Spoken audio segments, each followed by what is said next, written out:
with Sharif, and we'll see the big kahunas, Obi and Neil themselves. Right now, though, let's talk about Sharif and that green screen. We will see you guys tomorrow at the same bat time and the same bat channel. Let go. Welcome to the Afternoon Rundown, the show where you decide what we talk about it every day. Sean's on vacation, but guess who's here? Obi. He's with Neil. They're locked, they're loaded, they're ready to take the trades as decided by you. So make sure to join the midday show on How to Trade with Adair and I and get into that chat and vote for your favorite stocks every day, and we'll have the big kahunas cover it for you. First, though, we'll look at the triple Qs. Yeah, you know, if you're just joining us now, yes, this actually happened. We gapped down almost 7.5% overnight. It was 5.5%, I believe, at the lows, breaking through all the resistance levels or support levels, excuse me, on the way down. It was a hell of a recovery, though, since the bell. We're up markedly since printing those local lows. We'll get the big kahunas to cover that in a second. This is Nvidia, and they did sadly have a negative catalyst on the hopper today. The Blackwell, the B200 chip, this one was supposed to be the next gen of AI and was being ordered by all the hyperscalers. It looks as if, though, they won't be able to produce that in time for delivery in this year. So we're going to have to kick over all that revenue they're going to generate into the next quarter for 2025. So we'll have to see how that does. Market making them pay, but like everything else in tech, guys, nice buyback during the regular hours. Unbelievable bounce. The only thing more ridiculous than the bounce in the market this morning is the skyline of Toronto on this mug that I just realized I'm having for my cup of tea on. For those of you that are not Canadian, like, this is ridiculous. Like, why would the CN Tower, which is, it used to be the world's tallest structure, be lower than the rest of the skyline? Like, it's not that difficult. It's literally the only thing famous when you look at the skyline. Maybe it should be a little bit higher. Like, to me, this kind of a fail would be the same as shorting the absolute low today and then just averaging it all the way and then holding it to the top. Like, at some point, it's obvious that you're wrong. Literally every single picture of the CN Tower would confirm that this is ridiculous. The tea is tasty, though. It's peppermint. So Nvidia was, like pretty much everything else today, in the absolute dump. So let's just give you, whoa, look at the wicks on that chart. Okay, I'm going to stick with the 3-minute. And then we'll go to a higher time frame on my weekly. Because we said this morning you'd be looking at a lot of weeklies and maybe monthlies. So if you start from that standpoint, on the weekly Nvidia, it went pretty much exactly where you would expect on that dip. All roads led to this breakout on the weekly, right around just underneath $100. Ends up catching a bid. So where did you find resistance? Oh yeah, that's right, in and around the $100 level. Unless you had this one at the open, I kind of liked Apple. We'll get to Apple at some point. I thought Apple 200 was going to be the one. That's what I went for this morning. And then I just had to wait for Nvidia. It was a 100 breakout into, hey, there's resistance on a lower high. So shorting along the trend line, broke trend line, short again, tried to break the top, long out, went back under, and then long back into support where we shorted before. So it's just all scalping, with the biggest trades being in and around that 101 when it established a lower high.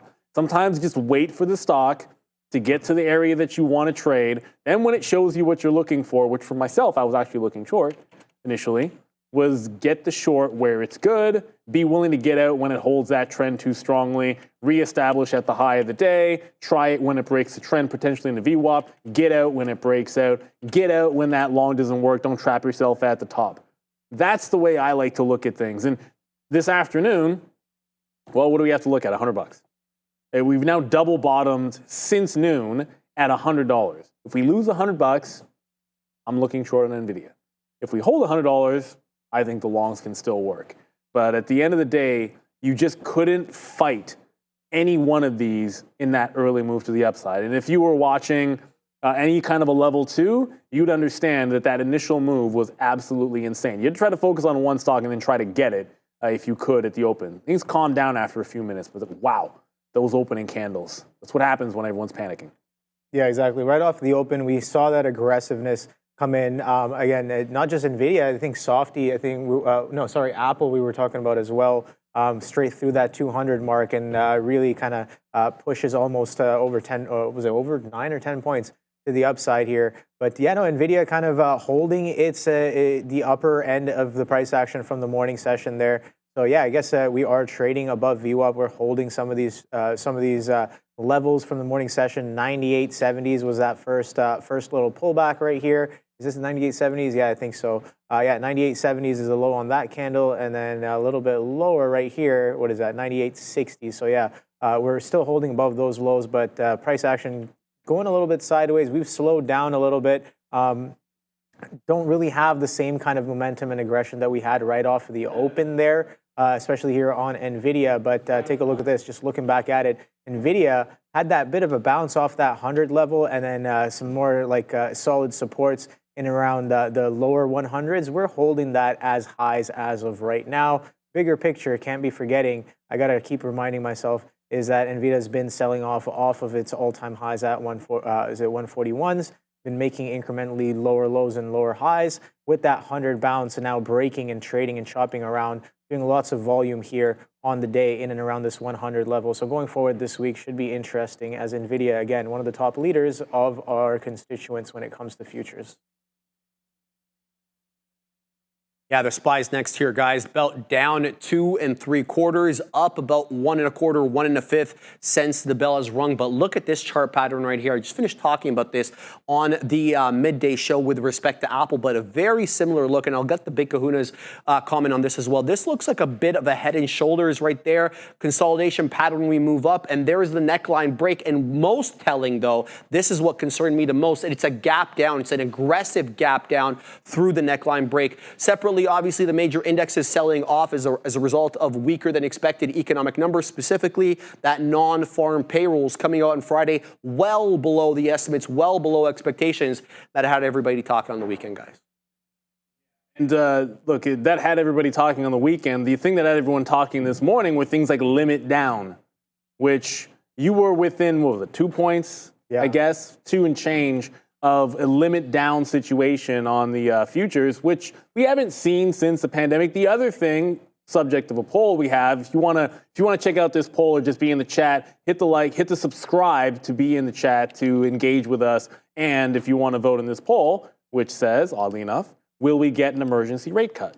Right now, most people are saying it's going to be no, 71% no, 29% yes, got 175 votes. So as they come in, I'm suspecting most people will say no. The last time we had an emergency rate cut, which would mean the Fed makes the cut outside of their meeting, right? So they just do it in between meetings. It does happen. The last 2 times it happened was for COVID. It was twice in March that they did emergency cuts. March 3rd, 2020. I'm reading it. I don't have it memorized. And then March 15th, 2020. They actually did emergency cuts. I think that's pretty unlikely, but this is the way people were talking this morning. And to Sharif's point, the gap down, yes, it's concerning, but when you have that much panic and a bid gets caught, it can be insane. Now, it's where we're bouncing to that I think would be some concern, because you're bouncing right into an obvious area, like go all the way back to May, and this was your May support line. That's what we're bouncing back into and seemingly running out of steam. So you're seeing another, like a kind of intraday head and shoulder pattern where you're trending into VWAP. If we don't hold VWAP, I'd be a little concerned. I've already said we're not going limit down this afternoon. I will do the aftermarket show, and it's apparently a blanket that Ramin has. It looks like some kind of a sweater, which I fully said, if I wear that on the aftermarket show, you guys will think I'm a pimp. The way it looks. No, seriously, I'm going to look like Superfly. But we're not going limit down anyways, but I will put it on, and I will look like Superfly if I do it. Right. Oh, and then before we jump out of here, so VWAP, if we lose it on the SPY, I think we're in trouble. I'm kind of leaning to a pullback, but don't forget to check out stonks.com. Why? Because today, it's actually, like the earnings today are Palantir. Come on. Sean may be on vacation, but Palantir earnings, all you got to do is scan that QR code, hop on over to their website, claim your free entry for a chance to win $1,000 prize pool. You can see the prize pool here. I'll just click on it. First place, if you get the closest price, and I believe 4:30. So check that 5 o'clock. Wherever Palantir is at 5 o'clock, closest price first gets $250, then $150, then $100, and the top 50% all get pieces of the remaining $500. So all you got to do is hit the claim. I'm doing it for you live here. I'll claim it. I don't know what my bid is going to be just yet, so I haven't done it. I can make my prediction.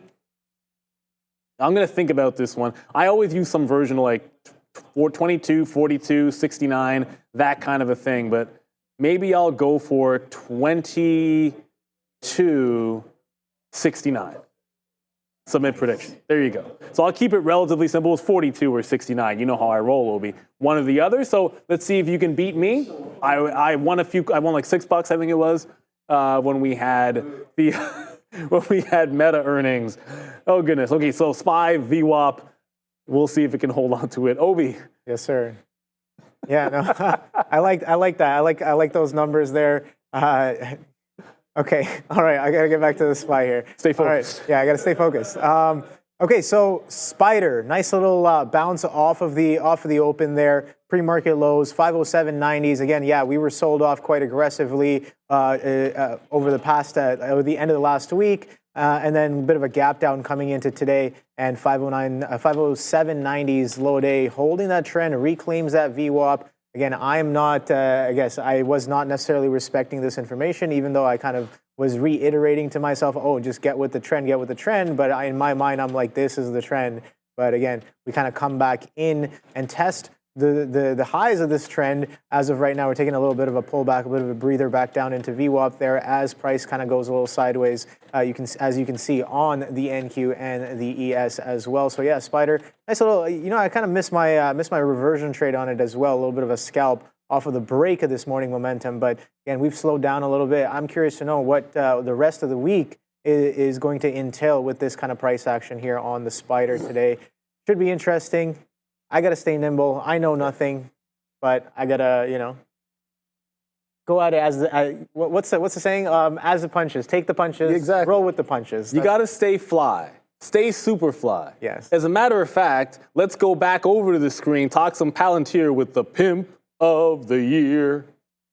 What I wonder about, Obi, you know what I wonder about? How Ram keeps this on. This is as heavy as Ram right here. Like this, like equal weight to Ramin. Shout out to Ram. Baby made me wear it. I love it. Guys, Palantir is reporting after the bell today. 4:05 is going to be the time. Make sure to catch that with Neil and Adara on the Aftermarket Recap Show. But what a recovery. There, right there is where we close out on Friday. Right there is where we gap down. Look at the attempted gap fill on Palantir. You know, it's interesting, especially with earnings ahead of us, that it would get bought up like this. Still down 3 2/3%.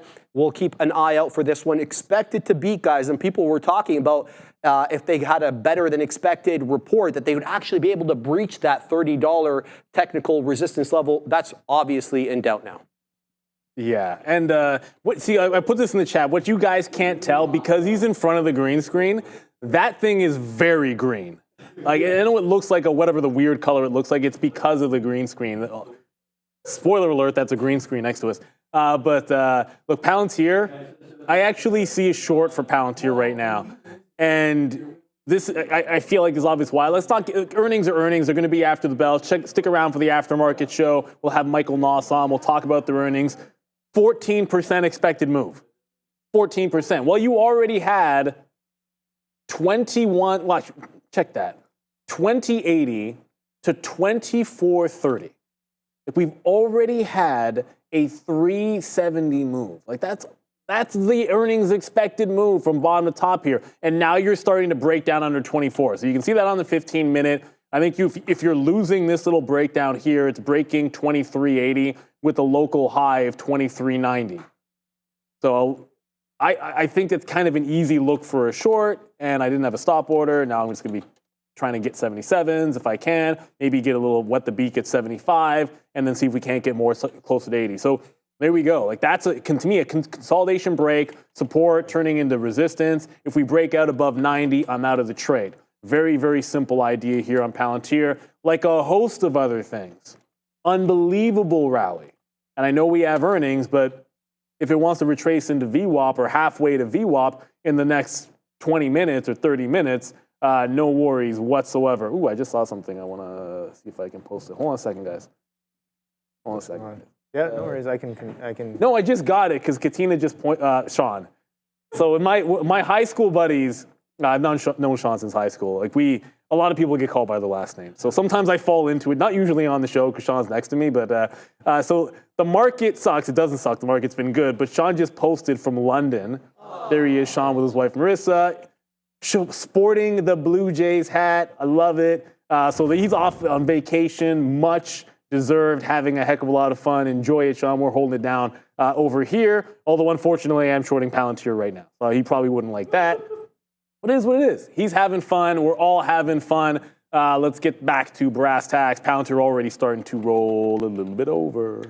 Yes, sir. Yeah, so a bit of a break a trend there. And shout out to Sean in London. That's solid. Rocking the Blue Jays Represent. Represent. Yes, sir. Thank you. 21 hold, 2082 right off of the pre-market lows, rips right up. But to take a look at this, nice little dissipation of the bid, and that crack right back through 24, getting a nice little pullback here, and can't really get past some of those prior day levels as well. Now, again, remember, this is earnings eve, and we've had some strength here on the day. Is it doing some relative volume? Yes, it is. Just over 2 times our vol here on the 5 period I have, and we're catching a little bit of a pullback, a break of trend, maybe a potential reversion I'm smelling, Neil. I like the look on this one here, but Palantir, let's see what we do going forward on the day today. Again, don't forget, earnings tonight. It might have been the Cajun fries you're smelling, but we'll see. Perhaps. Yeah, those smell really good, especially when you were trying to work during the midday, Neil. No, Hims, next on the list, outperforming the market up about 1%. This one sold off a little bit last week, but it has been mostly positive as a result of Eli Lilly and some of the other weight loss GLP-1 makers now not dealing as much with the backlog of that product. They sell that to online clients. So keeping an eye here on HIMS, guys. Still having trouble, though, with that $18 area that we had on Friday. We're not able to take through the highs. I was just about to point out, this would look interesting for an 18 break. So the bounce that Hims is having, what they want to do is have the bounce that Sava has had. Not like the Hims bounce is okay, the Sava bounce has been insane. So it's done step one. Step one is make a low after you've been smoked. So there is the smokage. There is it making a low. This is it trying to break back out. This would just simply be going back to last week Thursday's bottom. If it can take it out, I think this looks pretty spicy through 18, whether or not you're able to get it. That's about the only trade I'd look for. Like, this could actually be a reversion off of 18, as it might be breaking a very steep trend as we speak. But already in a Palantir reversion. Oh, and I'm also in a Snapchat. So very quickly, Snapchat $9. Snapchat break trend. This is just a trade that I'm in. So Snapchat broke trend, didn't get to VWAP, came right back in, tagged the mid-90s again. This time it got to VWAP. I held on to a piece all the way back, small piece, and then when it failed the high, it just got back into the short here at 94. The top is 97, and it's falling right back into VWAP one more time. I'm actually going to get another bid out in front of VWAP just in case we get to 75s. So this is another reversion trade that just found a resistance level and then shorting off of that resistance. I think Hims does make sense at 18 as well. But there's plenty of places you can look for that kind of a trade. Rather it be somewhere that I was already trading and a stock that you already have a read on, as opposed to jumping on over to, something that I can't remember the last time I traded Hims at all. Like Palantir we trade, Hims probably not, but that looks pretty solid for a little bit of a short trade off of 18, I guess. Yeah, it's again interesting. Look at that earnings tonight, I guess. That's what it says right here on Hims, and we've been only catching a bid all day. So yeah, let's see if it kind of turns, if it breaks that trend here. But it's looking at, like, if you compare this back with Palantir, Palantir has definitely turned and broken its trend, but Hims still holding as of right now. But yeah, you're right. That 18 looking quite interesting. As look at that flush. Strong flush happening last Thursday, comes in right on top of that 18. We consolidate all day below 18 on Friday there, and now we just kind of magnet right back up into that 18 level as well. And yeah, should be interesting going forward what it does with this 18, just based off of what price kind of did interacting with that 18 over last week here. Again, earnings eve. Another earnings eve name today is this one, Hims and Hers Health. We shall see what this one entails going forward today as well. But yeah, strong trend, maybe a reversion. You're right. I'm looking for, maybe potentially looking for that as well. if this strong trend to the upside starts to break down. We've seen it already interact with 18 in some interesting ways over the last week. Apple, last on the list here, aggressively down to start the pre-market, coming into that 196 area, breaching that 200 area of technical support. I'm going to say the same thing I said about this one as I said about the futures. This is an awfully looking head and shoulders pattern over here, and the most notable part about this is that gap down to break the neckline. That concerns me a little bit here, but there was a reason for this entire sell-off. Warren Buffett, obviously, and Berkshire Hathaway had their earnings on Saturday, where he disclosed that he got rid of about half his Apple shares, still holding Apple, and it's the largest part of his portfolio, but looking to be in cash is Berkshire Hathaway, about $203.25 billion worth of cash there. And it's just a matter of what these other hedge funds want to do with their Apple shares now, guys, below the break on Friday.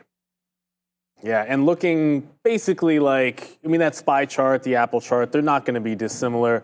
When I checked my notes this morning, the stock I liked for was like the June breakout level of 2,000. Literally reading it is held so far. Key bounce spot is it will be down 10% on a slight break. So 200 was there for you with the open. What I can tell you is what the books look like and the manner in which things were trading made it not that easy of a long to get, depending on how you normally execute. Like if you use a stop order as you're breaking through and fire a limit order as opposed to a market order, which I do not use market orders to get into position. Obviously, it would have been better to have just taken a market order through 200. Clearly, when you look at the chart in hindsight, a market order fills anywhere. I mean, even if you get filled at 202, I'm like, well, that's a bad fill. Well, not a red candle till it got to 207 or 207.80 or 208. Like, that would have been nuts. That said, the 200 break was a trade that I missed. I did not chase Apple. I'm now looking at essentially lower highs and lower lows until we get back to the morning support line of 207.5, where I think would be an interesting spot for Apple to pick up a bid. You're still above 18,000 on the NASDAQ, and as long as that's the case, you want to find some bullish-looking stocks to be long. Though I'm not feeling as if Apple right now is setting up super bullishly. I don't even know if bullish, that's probably not even a word. Like I look at Meta, which was also super strong. It's got some lower highs and lower lows, pulling back into morning support. It's all very similar setups here that I think I want to be patient for. So let's be patient. If we lose 18,000, I feel like things could get interesting or nasty. If I don't find an obvious long, Nvidia 100 might make some sense. I think this is the kind of afternoon that you just don't want to LFT yourself. We had such great moves this morning. This is not the afternoon that you want to like go from green to red, because the chances that you're going to get the kind of explosion and moves and volatility this afternoon you got this morning, they're relatively low because it was an outlier morning that we had.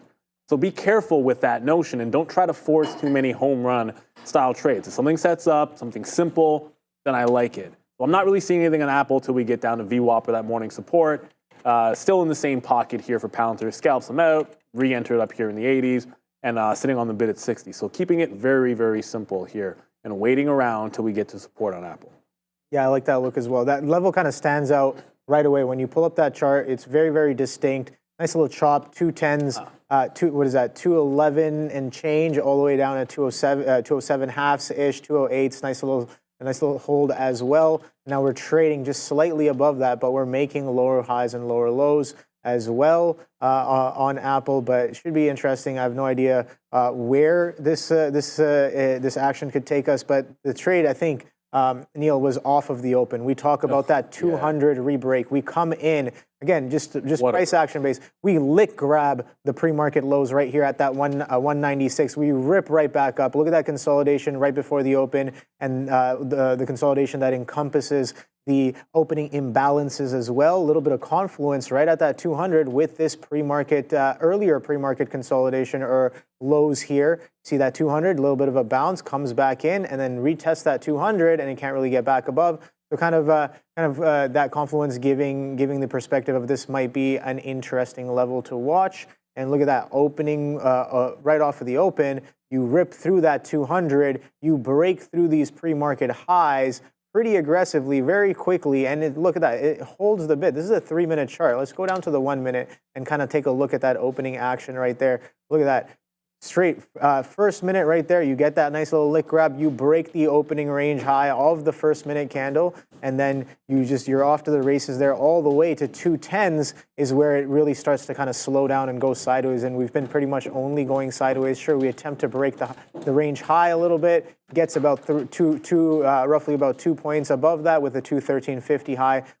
We came right back in that morning kind of range in between that 211 and 208, 207 and some change as of right now. So sideways Apple, but take a look at this. We're holding way above in the upper quartile of that strength that Apple has had off of the morning session. So it should be interesting going forward today. The DAC holding that 18th hour as well right now. We saw what that 18th hour was doing all morning long, a little bit of a selling, and then we break through those sellers. Talk about being offside. I was definitely offside. I was talking about, oh, players offside. I was the player offside a little bit in the morning. I was definitely wrong on this short idea here on the TQs. Again, I was like, okay, well, I have a little bit of a bias for continuation to the downside. Neil's right. A lot of chatter about potential limit down, and I got a little lost in the sauce with that idea there. And even as I reiterated to myself, like, oh, buddy, you got to go with the trend, stay with the trend, especially above VWAP. But what am I doing? I'm shorting these pops. But now something I do have to note is that on some of this position, I was a point in the money, 2 points in the money sometimes as well, but I took nothing off. And that's something of concern as well. If you're over a point in the money on the TQs, you know what the ATR on that thing is? You got to take some profit. Especially counter trend. Yeah, especially counter trend, right? So that's something I definitely have to be, I guess I'm aware of it, but I need to be more nimble with my positioning. And part of that might be just taking more shares so I'm content with what I have and kind of piecing some off. But at the end of the day, it doesn't matter what amount of shares you have. In my head, it's like, can you make the right decisions irregardless of size? That's the only way you're going to properly be able to kind of size up and really improve and get bigger, right? So it's that's like, an important point. Yeah, exactly. So it's like, yeah, thank you for that confirmation there, but. Yeah, no, for sure. You want to speak a little bit more? The only reason I say that is like it's like I want to use a Mamba reference. So everyone, if I'm going to say Kobe Bryant, then you just think of like the best athlete that you know, or someone that's amazing, that's contemporary to people now. No, but like the best athletes, and I've been around some when I was in university, like track for like the people that made it to the higher level. And one thing you noticed about was their practice habits, the best. Like when Mamba is doing practice. Like he's acting like it's the game. He has the same level of intensity. When he's going through drills, he goes at that level because when you then get into the game, you're then doing things just the way that you always do. You're not trying to step your level up. You go hard and go the right way all the time so that you're not freaking out when you have size. Like, no, you shouldn't be able to tell whether you have a big or, like, if you're a good trader, you should be able to not matter whether you have big, small, indifferent. You should just be able to make decision from decision. This is exactly why in poker, you want to know why Phil Ivey's better than everybody, or like that professional poker player. Like most of the concepts are very simple for poker. Pot odds, anybody can learn it if you know math or just basic probability and you understand the game. But it's the ability to play the same way when it's 5-10 as when it's like 500, 1,000 blinds, and then make the same decision. That's what those guys can do. That's what most of us can't do at a poker table. And trading is exactly the same way. So you try to stay focused. I'm going to get to a couple of symbols here in just a quick second, but I forgot to mention I'm still in Intel. Intel was like the second trade this morning off the open, I think, because everything was breaking out and Intel wasn't. Keep it simple. Intel's opening range top is still its opening range top. Everything broke out today. Almost everything broke out today. I haven't looked at every stock. Well, Intel didn't. 2040, we shorted underneath. We shorted VWAP. We shorted 2010. That broke. We waited for it to get to the high. We shorted that to VWAP. Waited for it to get the high. Shorted again. The high. Shorted again. Now looking for a breakdown underneath 20. If it loses 20, I want to be adding to short and then just finding a way to stay in this for the long haul. Again, find relatively weak stocks if you can. Clearly, everything is going to bounce, or everything did bounce today, so you want to not fight something. This is the equivalent of when Intel made that lower high that's still holding. That's AMD 125. AMD's at 136. So which one did it make? Now, I know Nvidia was at 100 level. I waited for it to get there. I didn't have anything I really liked on AMD. But here's my note to caution. Friday's high, you have a head and shoulders above it, and now broke down underneath 136. So until this bounces VWAP or reclaims 136, this even looks a little bit bearish to me, obviously. So AMD, that 2.5 points. Do consider with AMD, you had that potential antitrust, yada, yada, yada with Nvidia. Maybe why AMD is relatively strong, strong relative to Nvidia. Up on the day, how many chip names can actually claim to be green on today's session? AMD is one of them. But can it hold 136? There's so many key areas here that could lead us to a bit of a breakdown again. And Nvidia just bounced off 100. Yep. We always talk about like which way you want to get the trade, on the front end or the back end. On the front end, you're guaranteed to get a fill because you just stand in front of it and you get picked up. On the back end, you see it bounce, try to get a bounce fill, and sometimes you get it, sometimes you don't. So I did get it the first time, like it bounced. I actually waited till like a consolidation to the third candle and got some 20s. This time, it didn't really do a consolidation down there to get me into the trade. So unfortunately, I'm not in the 100 Nvidia, but that's just the execution strategy that I elected to go with, unfortunately. And very so, which is someone in the chat. I'm going to assume you're French. I have no idea. ARM is also about to go green. So AMD and ARM. I'm sure there's others. No trouble saying it. But AMD 2% already. Yeah, no, some of these chips definitely selling off here. But yeah, no, I guess one of my main, I guess, things for today was like, okay, yeah, I'm going to come in and play the market. The market is definitely in play. But I also said in the morning, there will probably be opportunities across the board on individual stocks. And yeah, it seems like that Nvidia 100 push or Nvidia 100 has been holding as of right now. Look at that, since about 11 o'clock there.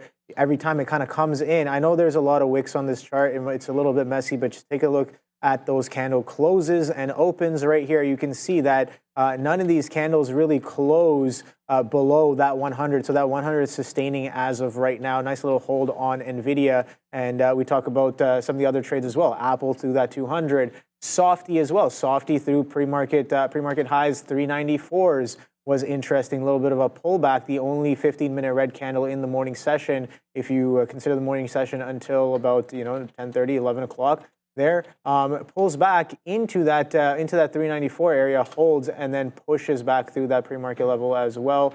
So maybe not the cleanest, but definitely a little bit there. We also talked about that EWJ. EWJ's only been catching a bid all day long. Oh, yeah. And it's attempting to push high of day as well. Only about 17 pennies away from high of day is the MSCI Japan Index Fund on iShares there. Also SOXL.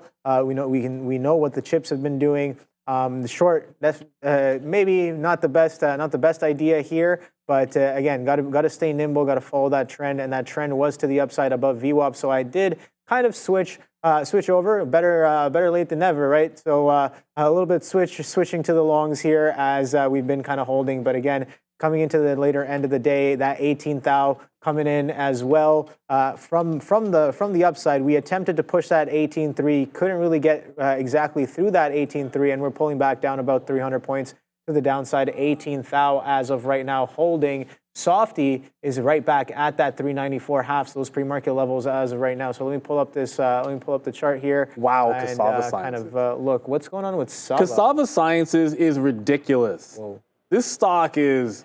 Congratulations if you bought this when things looked the absolute worst for Cassava Sciences. But then again, what's that pattern we look at when a stock breaks down this badly? Oh yeah, let it find a bottom, let it hold a bottom, let it break out. You don't have to have the low here. It just finds bottom, holds it here but doesn't break, holds it here and then does break. Like you might think that you're chasing a move, but when it took 15 for good, look what happened. Next day consolidation, hold the 50 period. Next day consolidation, hold the 200 period. Then break everything out, rip faces off, have short sellers drinking a lot of cognac or whatever their drink of choice might be. Although I suppose you should celebrate It's not that. If you drink when you're sad, you leave to a bad place. But not a good look for anybody that was short Cassava Sciences. And congratulations to anyone who's long. It's about to break 40 even. This thing hasn't even halted today. Bro. It has been a very, I hate to use the word controlled move to the upside because that's a really strange thing to say about a $26 to $40 move. Like it's up 37%. But you got to keep in context, like the stock was down like everything else. Like from support to the top, it's up 50%. Unbelievable, Cassava, unbelievable. Just a bit of a quick update here. Snapchat just tagged VWAP. I'm holding on to, just like last time, holding on to the final 10% for a push through VWAP, and maybe it'll consolidate underneath. Keep things simple, man. Snapchat, I said I liked Snapchat, like some continuation, bad earnings last week that already stunk. Those are the things that I wanted to short at levels. Intel, Snapchat, and then Moderna ended up stronger than I expected. So 2 out of those 3 names ended up getting to the level I wanted and working just fine because they were already bad. It's like, who wants to buy Snapchat anyways in this bounce? You're going to buy dips. You're going to close your eyes and buy dips on Apple or Nvidia or Snapchat. I feel like there's just better continuation in other names when you get to an obvious level like $9 on Snapchat and catch a curl. A, you can have tight risk.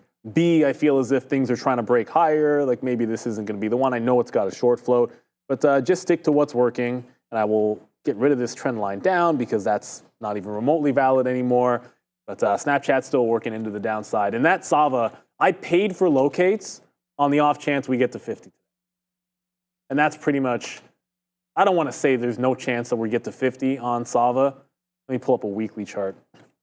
We talked about how you'd have to look at some weeklies and monthlies, but that was in the context of how far things were down this morning, not going to the upside. So this is $50 on Sava on a weekly. Go back to 2022. If I see it get close to 50, I am looking for a short. Everything else, let's keep it tight to the vest. Let's keep it very simplistic trades. And on that note, we had that little scalp trade in Palantir here, giving it to 24.90. It just broke 24.90. I'm going to get out. I was just looking for the breakdown. If it goes to VWAP, that's easily 70 to 80 cents of room to go down. It could have gone halfway and been fine. But I want to keep it really, really simple off these lower highs. Don't force anything this afternoon. Yeah, definitely can't be forcing anything too much there. I learned that. I feel like I learned that lesson too often, but I learned that lesson once again this morning there. But it did stop out multiple times, kind of save myself some risk to kind of kind of stay in the game a little bit there.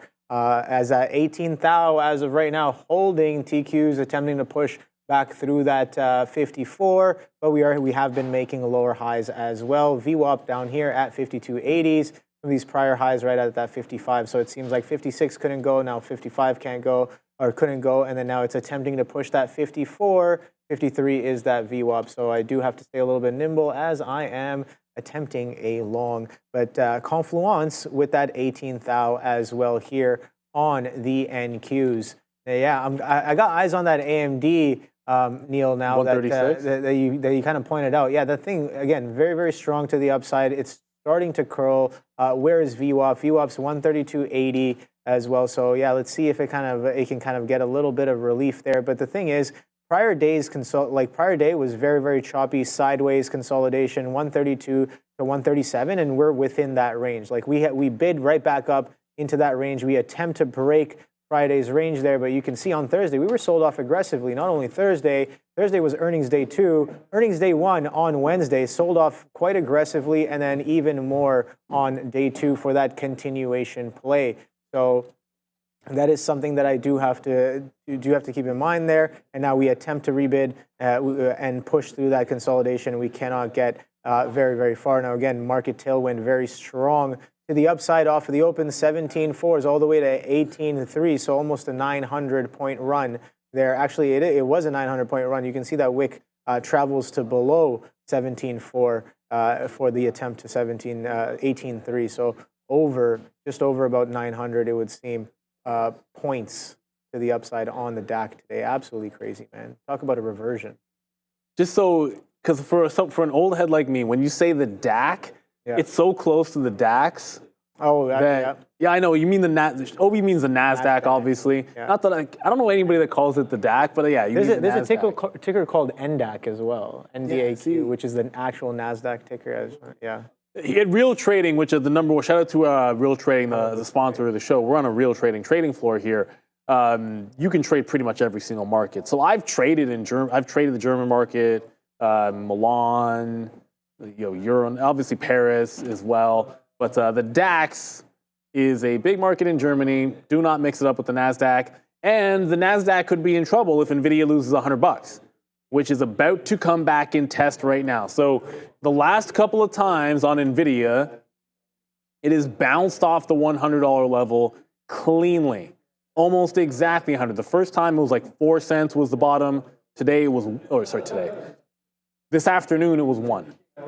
So if it holds 100, great. Look, bounce. If it breaks it, there's a potential sympathy short that I think could be over in AMD if you miss the short trade. But I want to be looking at this $100 in Nvidia very, very closely here. And thank you for the super chat, David Alphaeus. Appreciate that. Ooh, pounds. So you might be somewhere close to Mr. Katina on our show. Okay. How do you decide what to trade with top down? What is that? So I'm not sure what you mean by the last part with top down. But what I can tell you is how I decide what to trade is I generally have a list of like the regular things that I'm looking at. And it all starts from there. Like it's a long list of NASDAQ stocks. I don't know if I can, let me do this. I don't know how well you'll be able to see my iPad. It's an old iPad. Oh goodness, what did I do there? Okay, so I'll have these groups of stocks, what I always look at. The top is like a big cap tech, and then I'll have a group of like chip names, and I'll have like a coin and Mara. In there is a couple of things related to Bitcoin. Then I'll have a couple of earnings names in the next gap to the downside, and then maybe a futures level. I had that note, like the viewer that said Tesla 174 by Friday, I put that in there. I had the halt level for the ES. Well, I have these stocks that I'm looking for. Then one by one, in the morning, I go through and put key levels. You'll note that most of those stocks have nothing next to it. Or like I had numbers and ideas next to the stocks that I wanted based on me looking at the chart to find what's trading at a key level or a level that I like or something that I want to be involved in. And then I go from there. If they end up not moving, I pivot from one to the other. But for Nvidia, it's as simple as we're at 100. 100 was a key level I liked this morning, and we're at 100 again. So you keep it that simple.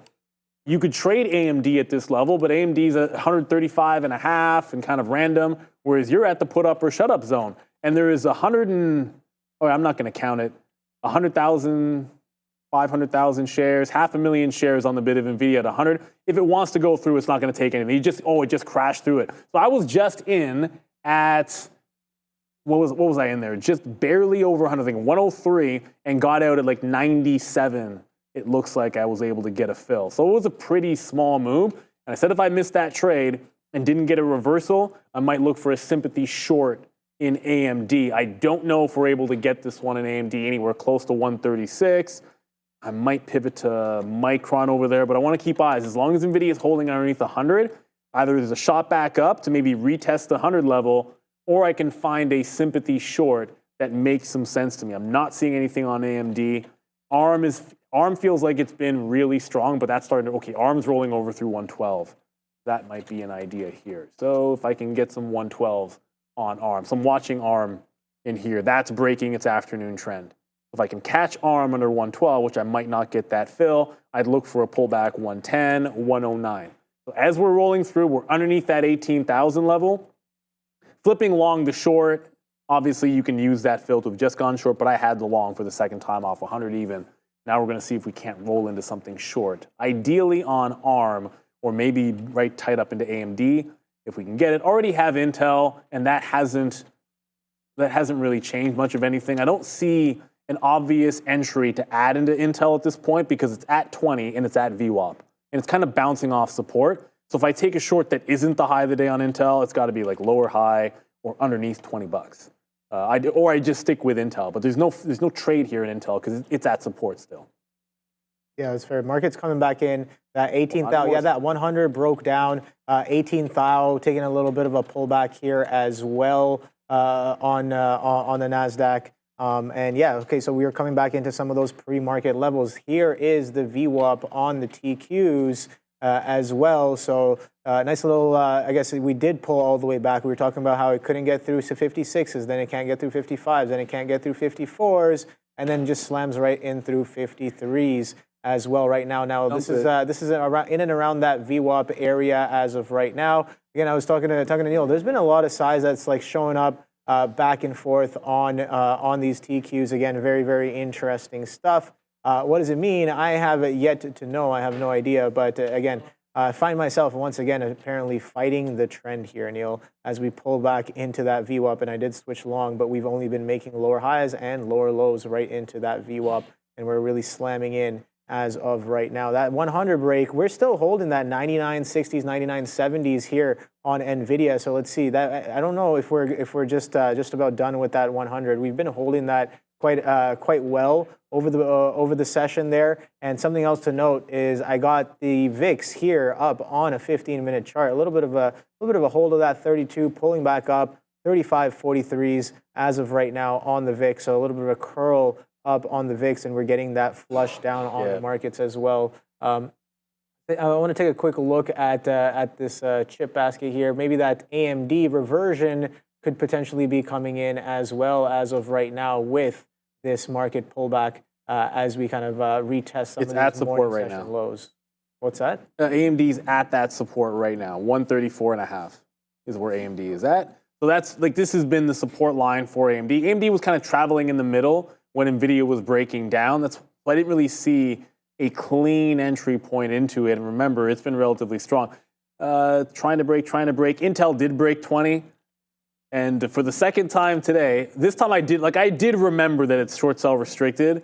So when it broke 20, I was trying to get shares through 20, but you can't hit the bid without an uptick on Intel because it was down more than 20% on Friday, right? So today it's short sell restricted. That means if you want to sell aggressively to enter a short by hitting the bid, there needs to be an uptick. There was not one when 20 broke, and that's me sitting on the offer. Tried to get it through that VWAP in 20 even. I felt like that was going to be a potential next trade. It was. If you get the fill, congratulations if you got it. Maybe you cross down or use a different gateway. You might have had better luck. I got to think about 1975 as a bit of a bottom. I'm going to get out if that happens. ARM we didn't catch. Like ARM broke 112, did not get the fill down there, so I'm not chasing anything. Nvidia is still working downside, and now AMD. Like AMD's still battling with 134.5. Everything is breaking down, and AMD is still holding on to this bid. The second it loses it, I want to be short. VWAP's $1, and then just see where it goes from there. Yeah, some strong selling coming in here.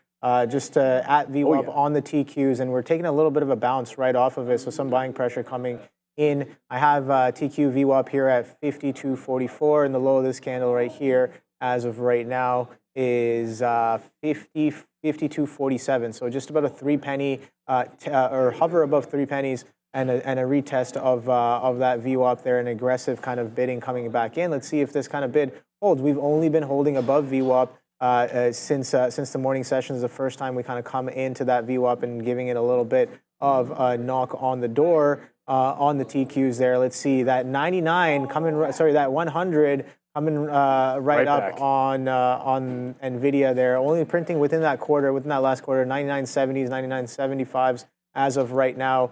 Holding on Nvidia. Let's see if we can get that bounce. 17.9, 18,000 again. Very interesting level. The shorts from the morning got a little bit slapped. I was definitely one of those, and we've come back right into those prices here. So I'm going to be continuing to watch this VWAP here to see if we can get a little bit of a bounce, but a little bit of a cheeky counter trend hold on my part there. What's going on, Adara? Big drop here in Alphabet with some increased volume. Bloomberg reporting that the company, or Google specifically, lost its DOJ antitrust suit over search, with a judge saying that Google did in fact violate antitrust law. So again here, Bloomberg reporting that Google has lost its DOJ antitrust suit, GOGL, nicely to the downside here with a bit of a volume uptick as well, guys. Yeah, not good. Like that might have actually been, there you go. That's probably the reason why we just had that push into the downside. So I think be very careful shorting pops on the way back up at that 18,000. Just watching Alphabet come down. I'm chasing it down at 158. if we do get a bounce, the old where did it start from? You got VWAP and then you have 161.60. So short in the bottom, I don't know if I really, really love that notion. Again, if the market decides to bleed, I got a couple that I can hold on to, and I still like the chip names, Nvidia 100. Although I just tried to grab Nvidia at 100 and I just canceled the order because it came to like as Obi sort of said, it came to the 3/4 mark and couldn't get back into the hundreds. So I feel like we might have missed that opportunity. AMD is still holding 134.50, believe it or not.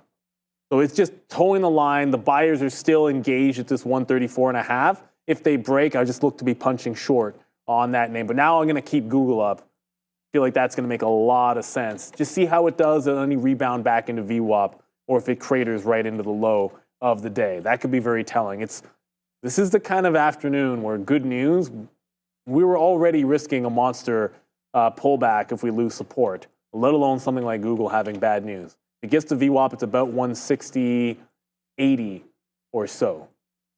Wow, the buyers on AMD at 134.5, it's insane. Like we just had the futures break key support, and then for 5 or 6 minutes, they're just stepping up every single time, right at 51, 52, and 53. And it's not even size. It's just refreshing orders that are doing just enough to hold the bid here on AMD. Strong stock today. Yeah, very, very strong. That news on Google, and I kind of pulled it up right there. Intraday news flushing very, very aggressively. So I'm going to continue watching this one right now. And yeah, you're right. Maybe we get that. When did that start? That started, I guess, let me just pull up the right kind of cursor here. It started around, I guess, 239-ish. I can see that 239-minute candle there. 239 is, yeah, a little bit of a flush coming in, but that aggressiveness, 162 to 158. So potential a little too hard, too fast, maybe. I don't know how it's going to happen, how it's going to kind of pan out.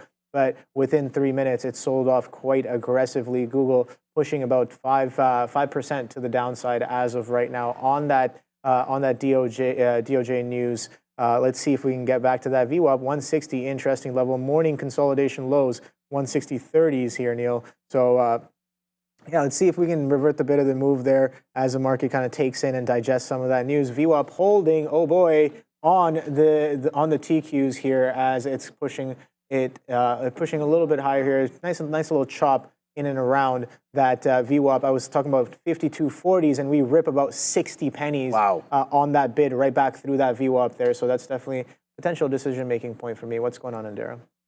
This part of the show is brought to you by Benzinga Pro. If you feel lost in the noise of the market, then you need Benzinga Pro. Benzinga Pro cuts through the clutter and gives you the insights you need to make smarter, faster trades. From real-time news to unusual options activity, we'll show you exactly what's moving the market and why. Don't miss out on your chance to trade like a pro. Visit benzinga.com/pro to start your free trial today. And that's one of the reasons why was just that Alphabet news that you heard. So at the end of the day, you want to be in stocks that move. And wow, Dan Emmons, shout out to you in the chat there, tagged out for 350 points on the runner. There you go, tagging Sharif and Adara. Congratulations, Dan, on your trade. If you want to engage in the chat, like if you see us talking to members of the trading community, our trading community in there, or for answering questions, you want to ask a question, you have to be a subscriber to be in our chat. So just hit that subscribe, hit the like if you enjoy what you're seeing here. We're with you every single day the markets are open, before it even opens. And then after, we have another half an hour for an aftermarket recap show. Tonight, I'll be doing it with Dara. We'll have Michael Moss on, talk a little technical analysis, I'm sure, and about today's market moves. So speaking of market moves, AMD just continues to bounce off this 134.50. Well, I can sit there thinking we're going to break down off that level, or I can just say, hey, look, NVIDIA buyers are there. Sorry, AMD buyers are there. Let's look for the long off of that. I think I have the short kind of covered with a weaker name like an Intel, which is pulling back into 20, and I might short this one off of VWAP to look to somewhere to add. I'm sitting at that 97 still. Maybe I'll get picked up. Who knows? I'm just going to sit on the offer. I don't want to move it. Don't want to chase it too far to the downside, but if it just gives me a consolidation lower, I might have to take it. But AMD certainly looking like a stronger one. The Piper asking, what is the runner? I felt Sava was the runner today. Really just been looking at big cap tech names, but I'd say Cassava Sciences would be the runner. And if your thing is trading smaller cap, lower float, high short float, parabolic movers, whatever you're giving it, I would wager Cassava Sciences was a stock that you wanted to be on today. So if that's for you, I can't imagine there was something better than this.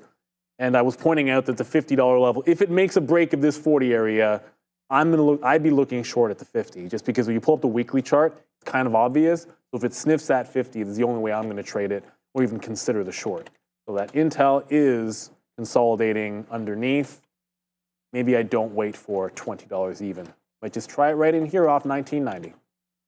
Yeah, the market's really kind of chopping as of right now with that Google news. Again, we did do a bit of a pop right back up, 158s to 159s, and the NASDAQ is holding that 17.9 as of right now. TQ is a little bit of VWAP hold as well. I got a little bit more as we kind of reclaim that 53, that VWAP area as well. But a little too hasty on my part as we come right back into that VWAP area and continue this little chop and churn that we've been kind of experiencing as of right now. So Apple pulling back in as well. Oh boy, okay, all right. So Apple 205s incoming. Softy, although holding. Spider still holding it onto its VWAP as well. Let's see what else we got going on. Let us know in the chat what you guys have been trading. Has it been a fruitful day? We saw some big mentions of some winners right off of the open there in the morning session. But how has your morning and midday session been? We only have about an hour and 5 minutes here, Neil, as we approach the very last hour of the trading day, power hour. Curious to know how that last 1 hour candle will unfold here on the market. So yeah, let us know. I'll be reading the chat. How do you short Google? Asking Steven. Well, I don't know. You just gotta hit the short button. Have a broker that allows you to short these tickers. But large caps pretty much free to borrow, right? Yeah, it'll be free, real trading. I don't know the exact percentage here, but I'm gonna wager it's something like 90, probably like 98% of all equity on the NASDAQ in New York at real trading are easy to borrow, meaning you can just short the equity, have locates freely available, and all of the big cap tech names are going to fall into that group. Now, on the occasion, there might be something like, ooh, AMD just caught the bid. Here, let me finish that thought in a quick second. So short Google here at the evens to the 50 with the 158 as the first target, just to give you that idea. And then I think we already mentioned AMD in that $0.50, 134.5 has been support the whole way. So AMD relatively strong, support at that $0.50 level. That's what I'm working off of, at least temporarily, and we'll scalp into 135 and then maybe 136. So that's the idea behind those two trades. We did talk about them before. Everything else I'm short except for AMD. But just following back into the locates discussion. So easy to borrow. All you got to do is hit offer enter limit prices. We're trading the equity directly here.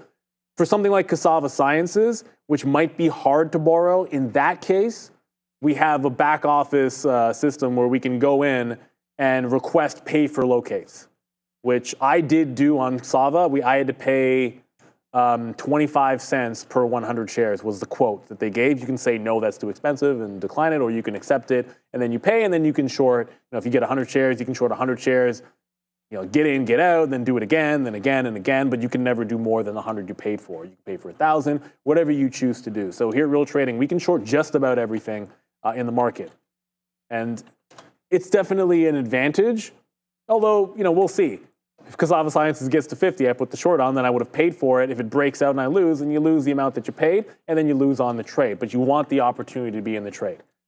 So it looks like they just ran stops on AMD underneath that 50, broke 40 halves, and now holding right back above 50. So it feels like I got wicked out, but the futures are still going down here.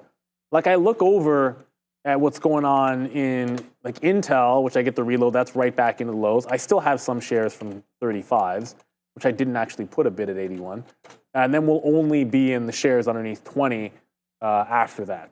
But last I checked, this is an easier weak stock. Want to be short consolidations underneath. Google has bad news. Again, the antitrust, so I want to short the pop. First available under VWAP was right here at 159.5, so that's where we grabbed it. And Sebastian, why did I like that on AMD? So while the market was making that fresh low and breaking 18,000, This was the NASDAQ breaking 18,000 and heading lower. That entire time, there was just refreshing buyers at 134.80, sorry, 134.5, and they're actually still holding it. So it's still holding that level. It looked like it was breaking down, and I'm biased to the short side, so I did get out of it with a tight stop. But see, you're still holding the bid here, and there are buyers in AMD. So if you're looking for a stock to go long, why not go long something which is bucking this failure of 18,000 and holding on to some support? That's basically the thesis behind it. Nothing too complicated about that. Yes, sir. And yeah, so that's 17.9 just holding as of right now on the NASDAQ. And we're coming into that last few seconds of that 3 o'clock, I guess, 3 o'clock candle there. And here we go. Here's the fresh print on that last hourly candle here. The fresh print of Bel Air? Yes, the fresh prints happening as of right now. Opening the candle with a little bit of a bid as of right now. Let's take a quick look at the 30-minute candle as well here on the TQ. So nice little flush down, strong leg, little chop, another leg right into that VWAP, and we're holding as of right now with about, on this 30-minute candle, let's take a look at the hourly as well. Hourly looking relatively similar as well. Look at that nice little hold of that VWAP, 52.40s as of right now. Catching a little bit of a bid confluence with that 17.9 on the NASDAQ and 5,200 on the ES. Nice clean level, 5,200 holding as of right now. So I'm curious to know how we end off the day. Today we were talking about some of these levels in the morning, and we had some aggressive buying through these levels. Now with that Google news coming in, and let's see if that move is attempting a continuation. We're holding. We popped right back up. So this area on Google, 158.58, was that prior, not current all-time highs, but when it had all-time highs a few months ago there. This was that area as of right now. And if you can see in the pre-market, we consolidated in and around this area. Now we're taking a little bit of a bounce off of this area, off of that news that came out, right? So a bit of a moving average test here. I got the 9. Pretty sure that's the 9 EMA here, blue line. On Google, we attempted to break down through that 158. Can't really get through 158, but we're coming all the way from 162s, and then nice little push right back up. Let's see if we can get back to that 160, and how we end off today is going to be interesting. Everybody was looking for that limit down, man. It seems like we might not even get that. Nope. On the day today. But I won't have to wear Ram's thing. What was it called again? The pimp vest. I don't know, whatever. I want to get to a super chat, but I got to go back over to Google and AMD here. So Google, there it is. I actually got into an accidental long. We had the short, gave it to here. The idea is stair step down, short the consolidation, breaks the consolidation, get out of the trade. Very, very simple. Now, obviously, accidentally reverse long with 2 stops instead of 1. I just got out. It actually made a cent, but who cares? Doesn't really matter. AMD also bouncing. I'm going to get to the super chat, Kyle, but AMD then bounced itself. And remember the reasons I gave for liking AMD into the upside was while the market was going lower, you had that support level just holding on AMD. It doesn't seem like much because I'm probably zoomed out too much. But first, I wanted to shout out Kyle Burdett. Appreciate the super chat here. Directed for you. Obi, yes. Good time to practice. Say it with me. Get down. Down. Now try Big Spile Burdett. Big Spile Burdett. You got to say it the big. That's how they do it. We love all of our viewers out there. We have a lot of good characters. Kyle, I'm assuming you're talking short the NASDAQ underneath 18. That said, maybe we're headed back into the upside a little bit here. I just looked over. Intel's coming right back into 20s. It's at 1996. So it's trying to get back. Even like the weak names are going. And I promised I would zoom in on. I promised I would zoom in to show everybody on AMD. So this is the $0.50 support. The last time I got it, what happened? It broke down, wicked everybody out. Then this is simply it breaking back through the even dollar. Right? So I got wicked out and didn't get back in off the level and just simply took it when it broke the even dollar through and then took some out on the $0.50. Now I want to hold to 135 even. Try to keep it as simple as possible. Right? Like I'm playing every single $0.50. Make sure you scalp out profit. That's the way to go. Respect it. But that's one of those You get wicked out. Ideally, you're right back in here. In a perfect world, I'd be right back into that long at the same level if I'm really quick on the keys, but I wasn't that time. It is what it is. It's going to happen. Maybe you're distracted as well. But a good look heading back into this 18,000 level. Yes. See, I look at the TQQ and I'm like, do you ever have that trouble? You have a futures chart up, so you can see 18,000, but knowing what the equivalent to 18,000 is on the TQQ is going to be important. Yeah, no, for sure. I'm kind of watching that. We were talking about that VWAP hold.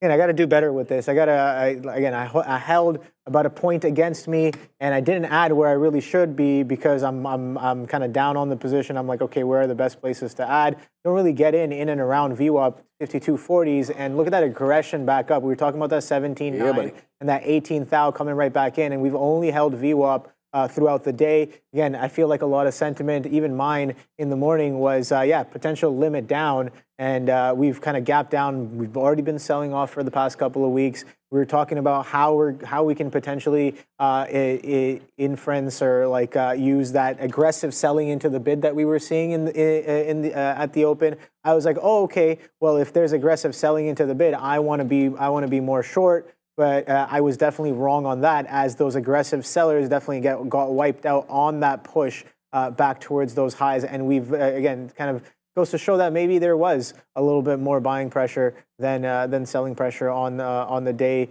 especially in the morning session, right? We have sold off, made lower lows, lower highs off of this 18.3, 56 on the TQs here as well. Let's see if this VWAP holds. I guess that's kind of where that bid showed up in the morning session. And even take a look at that midday.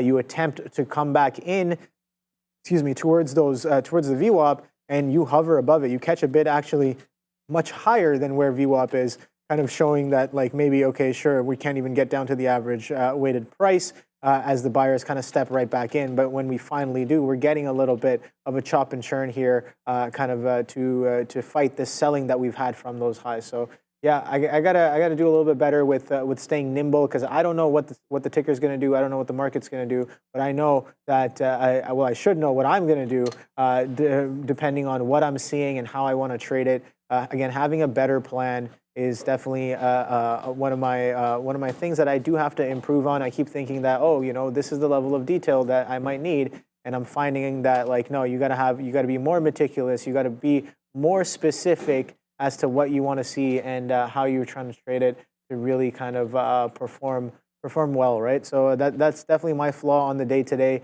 That's something I do have to get better with. And it seems as of right now that VWAP bidding is coming right back in. 17.9, let's see if that holds on the NASDAQ. 5,200 as well. Again, got to remember, this is that last hour of the trading day here. If we continue this strong selling that we have had from the midday, from about 12 o'clock, look at that wick candle, 12 o'clock candle right there. Strong wick from off of 56, and we came all the way back down to VWAP. So the question becomes, is VWAP going to hold? Are these buyers, sufficient enough for us to hold some of these prices? As of right now, we're ripping right back down into VWAP. So I could definitely be wrong on that. But I will stay patient and observe what this action is, entailing, or the story that's been built throughout the day is definitely interesting to me. And it's a very interesting story in the market for sure. And just quickly, you'll see I'm now out of AMD. AMD 135 broke. Got to 135.5, pulled back into 135, bounced to 135.20. Tried to get through the quarters and failed it, so I'm now out of that one. I'm staying real nimble on the long. Again, underneath 18,000, the way we started in the morning, it does feel like a little bit of a trap there. There's a key for that. You said it, and I'm the one that should be doing this. It's a trap. Is there no sound with that? Oh, is it really low? Okay. It's a trap. That's the best I can. I'm not Admiral Akbar, man. I can't do that kind of a voice. But anyways, I'm a Star Wars fan. It is what it is. But I feel like you could be a little bit trapped. You could say that in either direction, but you have to have a gut feel. And if I'm wrong about it and the market does decide to be bullish in the afternoon, then would have been right to hold on for dear life to the longs. Obi could be dead right about that. But I want to be scalping the longs and trying to find places where I can hold the shorts. I'm not ignoring this Snapchat. But it broke VWAP. I allowed it to snap back up to VWAP. Hey. And now that it's kind of consolidating here, I might look for an ad on the breakdown. So just weak name underneath the $9 level. Look for something underneath VWAP here for reloads. Kind of stick to the names that have worked for me. Just keep it simple. And wow, oh no, Tesla. Stacks in the chat mentioning Tesla. And I just realized something. I think this is the first day. I know I've not traded. There's been days that I haven't traded Tesla. But I don't even think I tried to trade Tesla today. I don't even think I gave a real look at Tesla today. And I think that's a good thing because it meant that the plan to be on a couple of chip names, as I said, Snapchat, Moderna, and Intel were all going to be post-bad earning plays. Tesla was just never in the pocket for me, so I'm not paying too much attention. But just like everything else, VWAP seems to be holding. If you lose that, you're in a world of trouble. And then don't forget, after the bell, we're going to have Palantir earnings. So this is me. I'm like, I'm going to short to here and give this lower high consolidation my stop. Sometimes you have the level correctly. It's what you do at that level that's incorrect. Mine was to stop out. Could have just jumped right back in the trade. That's a difference between, and I'll show you on Intel, the difference between something that you jump in and trade new as opposed to something that this is the stock I'm trading today. I'm going to be in this one and active on this all day long. Now, that same thing happens on Intel, and I'm jumping right back in the trade. Happens there, I'm jumping back in. I see the top, and then I'm shorting it again off of those same highs. Whereas Palantir, okay, I'm going to take a one shot on Palantir, but I'm not focused on the stock. Then you miss that opportunity, which is fine if it's not a part of your primary plan. But again, it kind of wicks people out, and then if you're not focused on the stock, you kind of miss that better move. A lot of times, the best moves are after people have had stops run. And if you really like that trade, or it's a stock that you're focused on, you want to see it happen and be willing to jump back in. To me, you shouldn't. If you're scalp trading something, and if it wicks out, you wouldn't get back in, that kind of tells me that you don't want to scalp trade it, or that maybe you should have just used smaller size in the first place. Like, that's exactly the kind of trade you want to be willing to get back into, especially if it's part of your plan. But you got to pick the ones that you really like. I knew which ones I wanted to be in multiple times, wicked out, jump back in.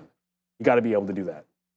Yeah, it's that's a skill I definitely have to kind of work on, Neil. So thank you for that. And you know what? The way I look at it, as it's getting to that level, you got to. Okay, so I'm going to show you guys Snapchat in a quick second. Just I want to finish the thought here because, when it's coming to the level, I'm in position. I'm holding the last 10% of this position. I know my stop is above the high, so I know it's going to trigger, and I'm just watching the stock.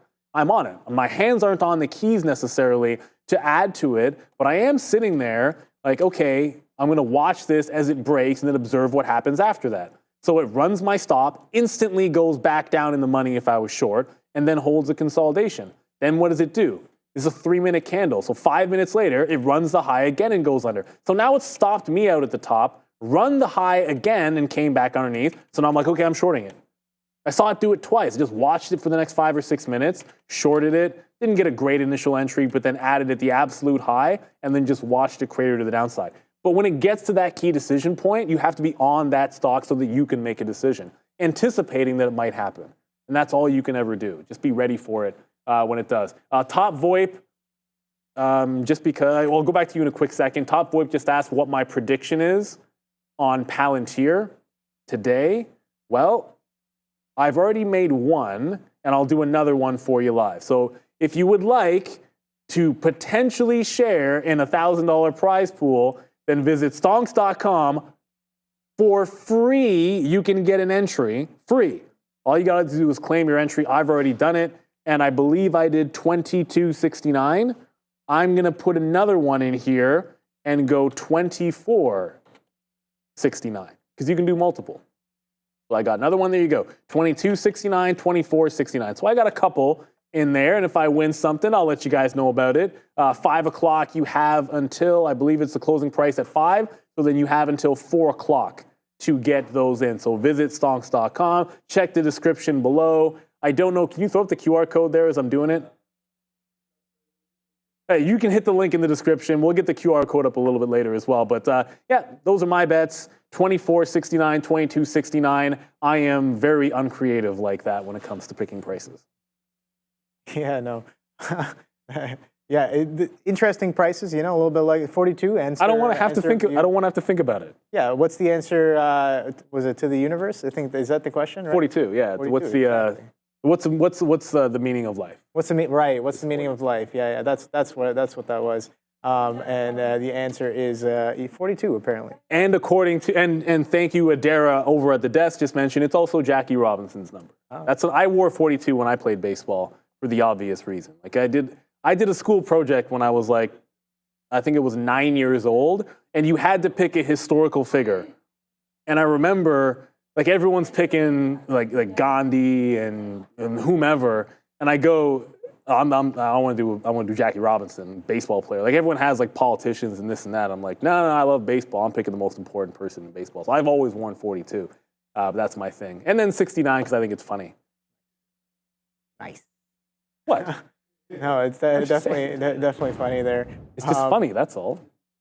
It seems like okay. So the 17.9 coming right back in on the market. So I do have to kind of reassess this. I know I'm fighting a bit of the trend here. We're still holding in and around VWAP, so that's another consideration here. But that hourly candle is about to go red potentially here. As again, we don't know if are we going to hold the 17.9. It is the last 45 minutes of trading as of right now.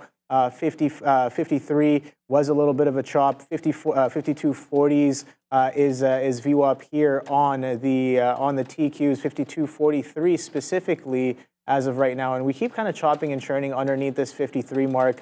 Still in an orbit of that VWAP area as of right now. So gonna again pack my patience, kind of watching this as it kind of chops around this VWAP level. But yeah, no. Let us know in the chat what you guys have been trading. I didn't really catch too many tickers here when I asked earlier. But yeah, give us a little bit of a tag so we know that you're kind of replying to what we're asking about. And let us know what have you been trading? Have you guys been trading options today? We know that equities is not the only market that's hot right now. We know Forex was interesting as well over the weekend and this morning with the whole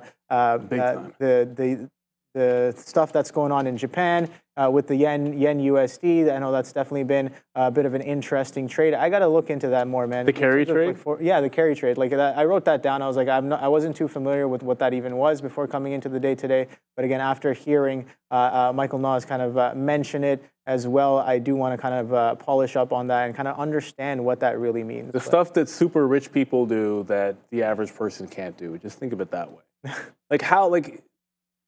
Again, you have to have like oodles and oodles of money to essentially just sit there and arbitrage interest rates in different places in the world. Right. It is what it is.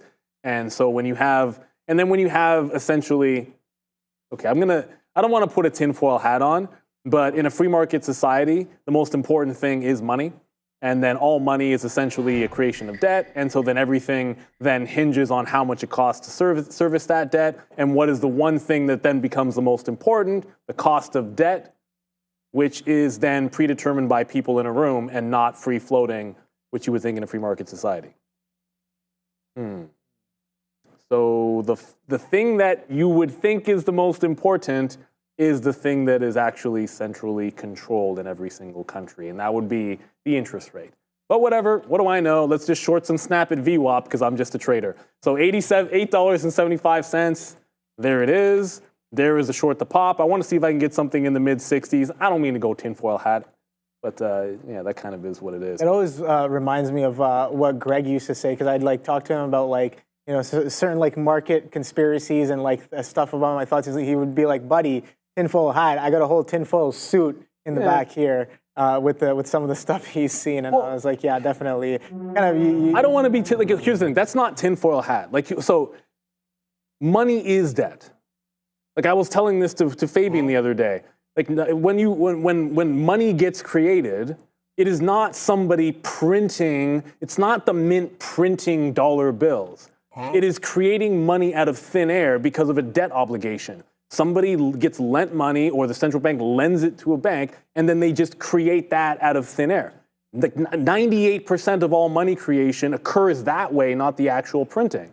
So if that's the case, then obviously the cost of servicing all that debt creation is what ends up driving the economy. This is why things get so out of whack when you have zero interest rates, because there's nothing natural about that when you're creating money out of free air to have it cost nothing. So the economy gets out of whack and we have bubbles all over the place. It's like, that's not really tinfoil. I don't think it's tinfoil hat when I say that. But anyways, back to the markets, which are trying to bounce off of 17.9. I could probably do this all day long. I'm not Peter Schiff or anything. I'm not telling you to go into gold or anything like that. It's just understand that that's what creates the volatility. And as a trader, it just means you get to take advantage of it. But some things like the carry trade, only the billionaires do. Right. So yeah, I know it's okay. So again, I gotta look more into it. But thank you for that explanation there, Neil. But it's always interesting to know that like there's so much more learning that is left to be done. Speaking for myself here, when it comes to understanding and kind of like market movements and like financial structures and how different players kind of move money around within those structures as well. So yeah, definitely going to be a little bit of homework for tonight and maybe throughout the rest of the week. As again, I don't know if this that trade is probably not over. Right? Well, it's the whole point is that it's unwinding. When essentially they stopped, when Japan raises the rates, this is kind of what makes the trade start to unwind. It's not necessarily over because you still have, I mean, there's obviously still a gap between the U.S. rate and most rates around the world compared to Japan, but it just unwinded the trade. That's why people talk about trillions and trillions of dollars came out because they had to sell the assets. They had to sell some assets, but. Just before we get to the super chat there, Kyle, I just wanted to mention two things. One, so here's Snap. It's a very tight range. We got to talk about the trades here. Very tight range in between 72 and now 66. That's like a 5-cent range, man. So if that's what it's going to be and it's 320, then we're just going to have to take what we can get. And then Intel, I'm now out of the 2035 trade, like this one in here, and I'm just shorting underneath like 1990 right now, and I was trying to get something closer to 20. If it breaks 20, I want to get out of that trade. And Nvidia, for everyone following, Nvidia just tagged VWAP and is losing this one. It's still underneath 100 and just tagged VWAP. What's important about VWAP, so morning support after the breakout was this 98.5. Nvidia is still looking weak. I think I should have been shorting this at $100 instead of trying to grab 20 on Intel. And now we'll get to it. There it is. Thank you for the super chat, Kyle. Stand by by Neil, the real deal. Buy gold now, sponsor. I was basically saying I'm not a go buy gold person. That is, that's other people. You can take like, yeah, I've never been like, oh, everyone should go into gold. That's never been my stance at all. I think you just have to be real about how money in the economy works. You don't have to be I don't want to say gold nut, but you don't have to be obsessed with gold. Whatsoever. You can take advantage of market cycles in other ways. And then understand that as long as they want to keep it this way, just take advantage of all of that crazy market cycle nonsense by when everyone starts panicking, there's going to be a good opportunity to buy because they're just going to prop things up again until the next bubble. And those are generational buying opportunities. So Nvidia looks weak under 100. ARM might be going to the downside. And yeah, Matt Winch, we haven't mentioned Sava in a while. Mostly because I was thinking the short would be at 50, and in a cruel twist of fate, the short on Cassava Sciences ended up being at my favorite number, 42. Ew. Like, come on. Like, really? Really? Yeah, really. It did go right to 42. 42 is my favorite number, and there is a curl. So I will not be chasing Sava short, but there's always a chance if it goes head and shoulders. VWAP is at $34. There's a lot of room to the downside to find some kind of a short in here in case it wants to get all the way down there. But I paid for the locates. They were cheap. My intention was to short this. I just figured if it consolidates at 40 and breaks higher, like it consolidated at 35 and got to 40, consolidated 40, I'm thinking it gets to 50. Unfortunately, not there. We'll have to find something else, maybe the $40 level. Only about 20 minutes till the imbalances, 25 minutes till the imbalances. He's starting to run out of time for the big trades, but this will move regardless. Yeah, so I'm kind of watching this TQs here. So we attempt to break down that 17.9 as well. Attempted pushes. We hold. You can see that prior 15-minute candle, nice little wick off that 18 thou, and then we get that nice little push back above on this 15-minute candle. So let's see, we've currently made a lower high, yes, but that bid coming in off that 17.9, kind of chopping and churning in around that same interesting level, that 18,000 from the morning session there, kind of confluencing with this VWAP as of right now on the TQs. Interestingly, again, volume weighted average price. A lot of the participants kind of sitting at these prices, and we saw the chop that happened in and around this 53 mark in the morning on the TQs. Again, same kind of confluence with that 17.9, 18,000 mark on the NASDAQ. And I guess if you want to confluence that with ES, is 5,200, give or take the area there. So again, didn't really have much diversity in terms of stock selection for me today. I only pretty much chopped up the Qs or TQs today. Not so great. Some trades were again in terms of P&L not so great. In terms of decision making, maybe a little bit okay there for the most part. Holding bags a little bit, just a little bit there. But I guess those were in the money, so I don't know about that. It wasn't necessarily a bad bag hold, but I was in the money about 2 points a couple times there, 1 point as well, and I just wanted more, I guess. But again, you kind of have to be more nimble, be like, all right, take some out, get back in. I could have definitely been churning this a little bit better here, but that VWAP holding as of right now. Again, 17, what is this? Sean James saying 17,000, nice bottom for the NQ. Oh boy, so 17. You're telling me another 900 points, potentially? Okay, we'll see. I don't know. We still got the rest of the week left, man. So yeah, it's a long way down, but we did a long way down, I guess, overnight as well. And this morning we popped almost 900 points as well, right? 17 threes and change all the way to 18 twos and change on the NASDAQ. So we'll see. It's shown us that it can do about almost 1,000 points intraday. Again, it's interesting to know what the past couple of weeks we're like, oh, it did a 300-point move. Oh, it did a 400-point move. Oh, it did a 500-point. And then today we do almost a 900-point move. So definitely a little bit of representation of that volatility. Yep, the market was on that Indo. Oh, yeah. I don't know about that Indo, but definitely on some sativa there. Kind of, you know. Oh, okay. Well, the joke being that Indo is up 67%. Yes, that's right. True. So for those of you, I was talking about the stock, Fabian. Oh, were you? I was, and you as well, Obi. I was talking about Indo, INDO. No, you weren't. You know exactly what you were saying. Brenkels knows we got to be professional over there. So INDO, actual company, Indonesia Energy. I had to look it up. I have no idea. I didn't know it was called Indonesia Energy Corporation. It's only a 3% short float on this one. The key thing is that the float is 5 million shares. It's done 42. It's done 8x to float plus. Obviously, it's making a power move here today. $4. Chop. Around here between like 390 and 440. So it's getting into that zone where you might expect, like it goes parabolic into the zone. Let's see if it can actually get to $4. So what Sava stopped doing, Indo is trying to do as we speak. We'll see what happens. I kind of feel I don't want to chase with 30 minutes to go, but there might still be that crack at Cassava Sciences. I don't see a very clean entry, unfortunately. I'm still just in the same two names here. Snapchat underneath 75, and then Intel underneath 20. AMD is held on pretty nicely back into that 134.5, so it's trying to break back up. I got to zoom in so you can see AMD a little bit better here. So see, they're still buying 134.5.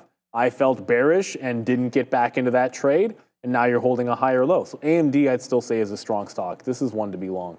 Maybe we can get back into 135 for one last push halfway through Power Hour, and then Palantir ruins everything. No, I'm kidding. I don't know what Palantir is going to do. We'll just react to it when the time comes by observing the action tomorrow, overnight, and then play it in the morning. Get your bets in, see how things go for sure. Palantir is going to be the big earnings name today. They're not the only one, but if you're in the Simon Property Group, they report as well. Lucid is going to be reporting. Actually, the biggest expected move is from Lucid. Really? It's a $4 stock. Yeah, that's true. Big short float too. Big. Yeah, that thing's come a long way. Lucid Motors. Again, I remember what was that pre-SPAC? Was it CC? Not CCIV.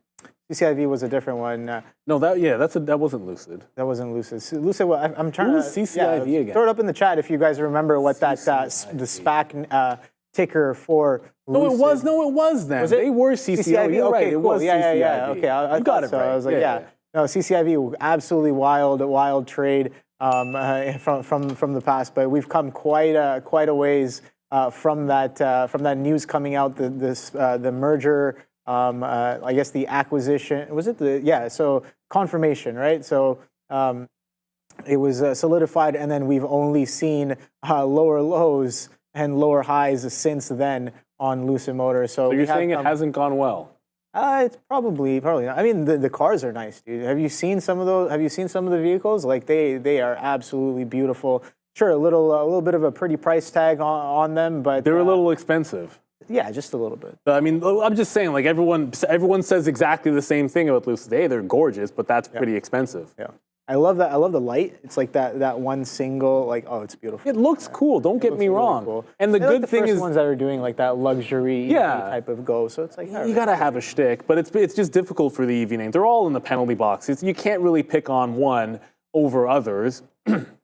Mullen, but at the end of the day, Lucid. The report tonight, it's pretty heavily short floated. Very quickly before we go over to Adara, 135 bounced again, so 135 and then 135 half, resisted again, so it's basically the same thing that happened on the higher low at this level. It gives you like a 50-cent move, of which sometimes you only capture 40 cents, and then we'll see if it can follow through here as we go over to the screen with Adara.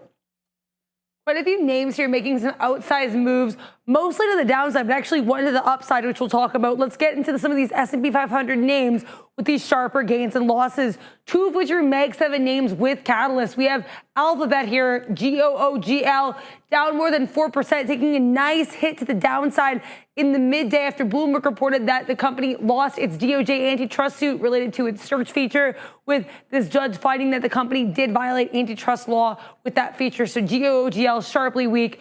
Also weak is another Mag 7 name here, AAPL, down more than 6%.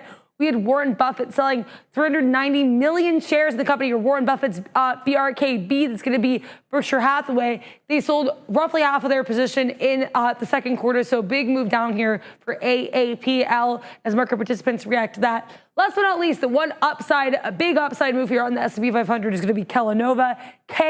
They're up more than 15%. Reuters reporting here that Mars is considering acquiring the company. So nice move upside with a few bright spots in a very red S&P 500, guys.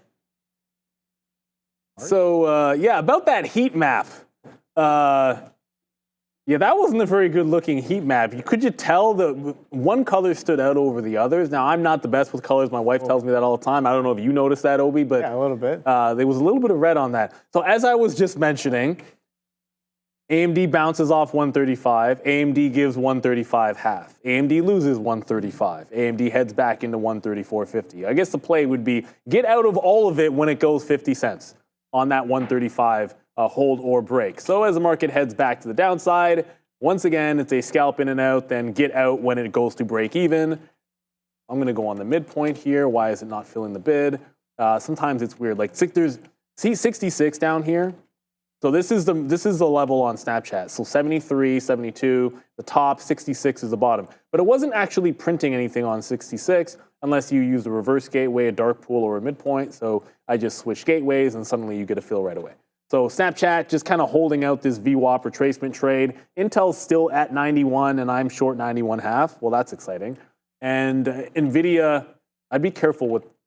So the caution for the longs would be something like this. Nvidia was just breaking out 100 and Nvidia just wicked to 160 cents and then slammed right back underneath. I don't know what that looks to you guys, but that looks like a rejection candle to me. At $100 on Nvidia, down 7%. And the 18,000 level just held as well. This might feel like a bit of a short. The early look imbalances in an absolute ridiculous upset, all the early look imbalances are sell side.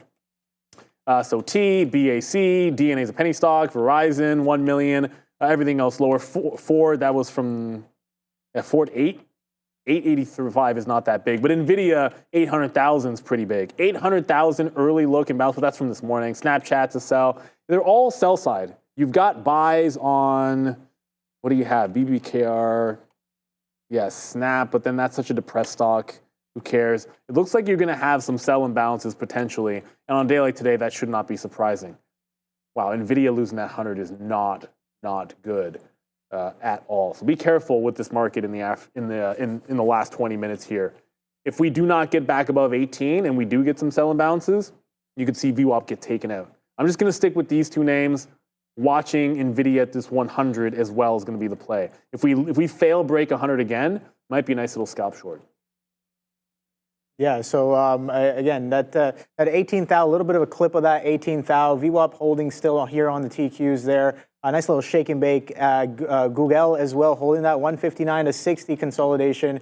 That 53 still staying a little bit interesting here on the TQ. So yeah, as we approach the final, I guess the last half hour here of the trading day. Again, some volatility potentially coming right back into these markets. I'm seeing this tape speed kind of get a little bit more aggressive, and that pushback, that wick off of that 18 thou, that was definitely interesting. Let's see what that can potentially bring us towards going into that last half hour. As a lot of these, I don't know if you're noticing this, Neil, but the tape is getting a little bit more aggressive. Going into very that, much so. Yeah, very, very much so. As we approach those imbalances, only about 15 minutes away. And what did you say that early look was? A little bit of well, most of the stocks are sells on the early look, which I guess is not a surprise. But that a lot can change in 15 minutes when the imbalances actually come out.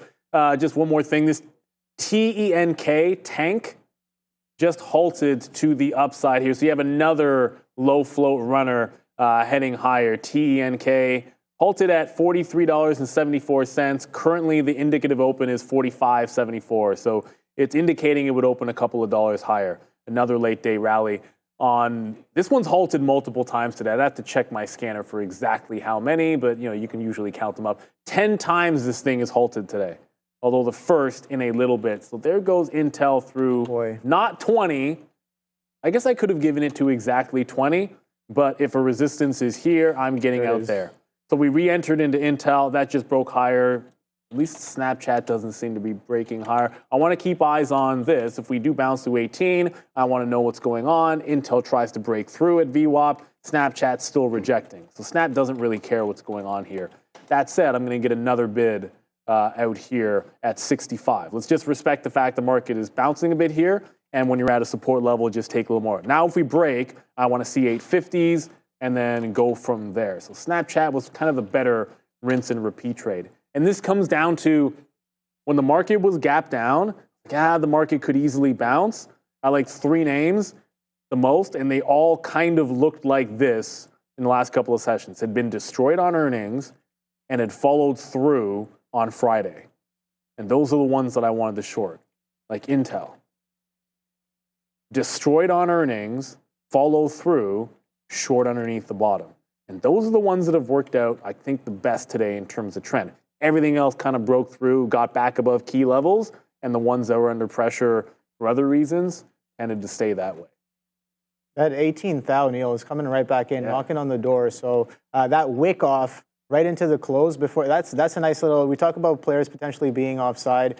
We wick the 18 thou, and now we're trading, or attempting to trade right back through it there, catching a little bit of a bid. VWAP's holding going into the last half hour. I like that. We talk about how that last few 15-minute candles and the last 30-minute and the hourly, how they might be setting up to print, and that tape speed definitely coming in with a little bit of a bid as of right now here on across the board. Look at that Google coming right back into that 160 as well. We're trading above 18 thou now. Size getting taken out here on the TQs as we push back up towards some of these levels from before. We talked about how 54 had some trouble, 55 has some trouble. We're trading 53 halves as of right now. Let's see, 2,000 lots on the bid at 53.40s getting taken out right away. So we wick that as well. So some crazy action. We talk about that volatility coming in, going into the end of the day here, and that is definitely showing itself here, Neil. So absolutely wild. I do got to kind of, this is just chopping around my break-even price as of right now on the Qs, but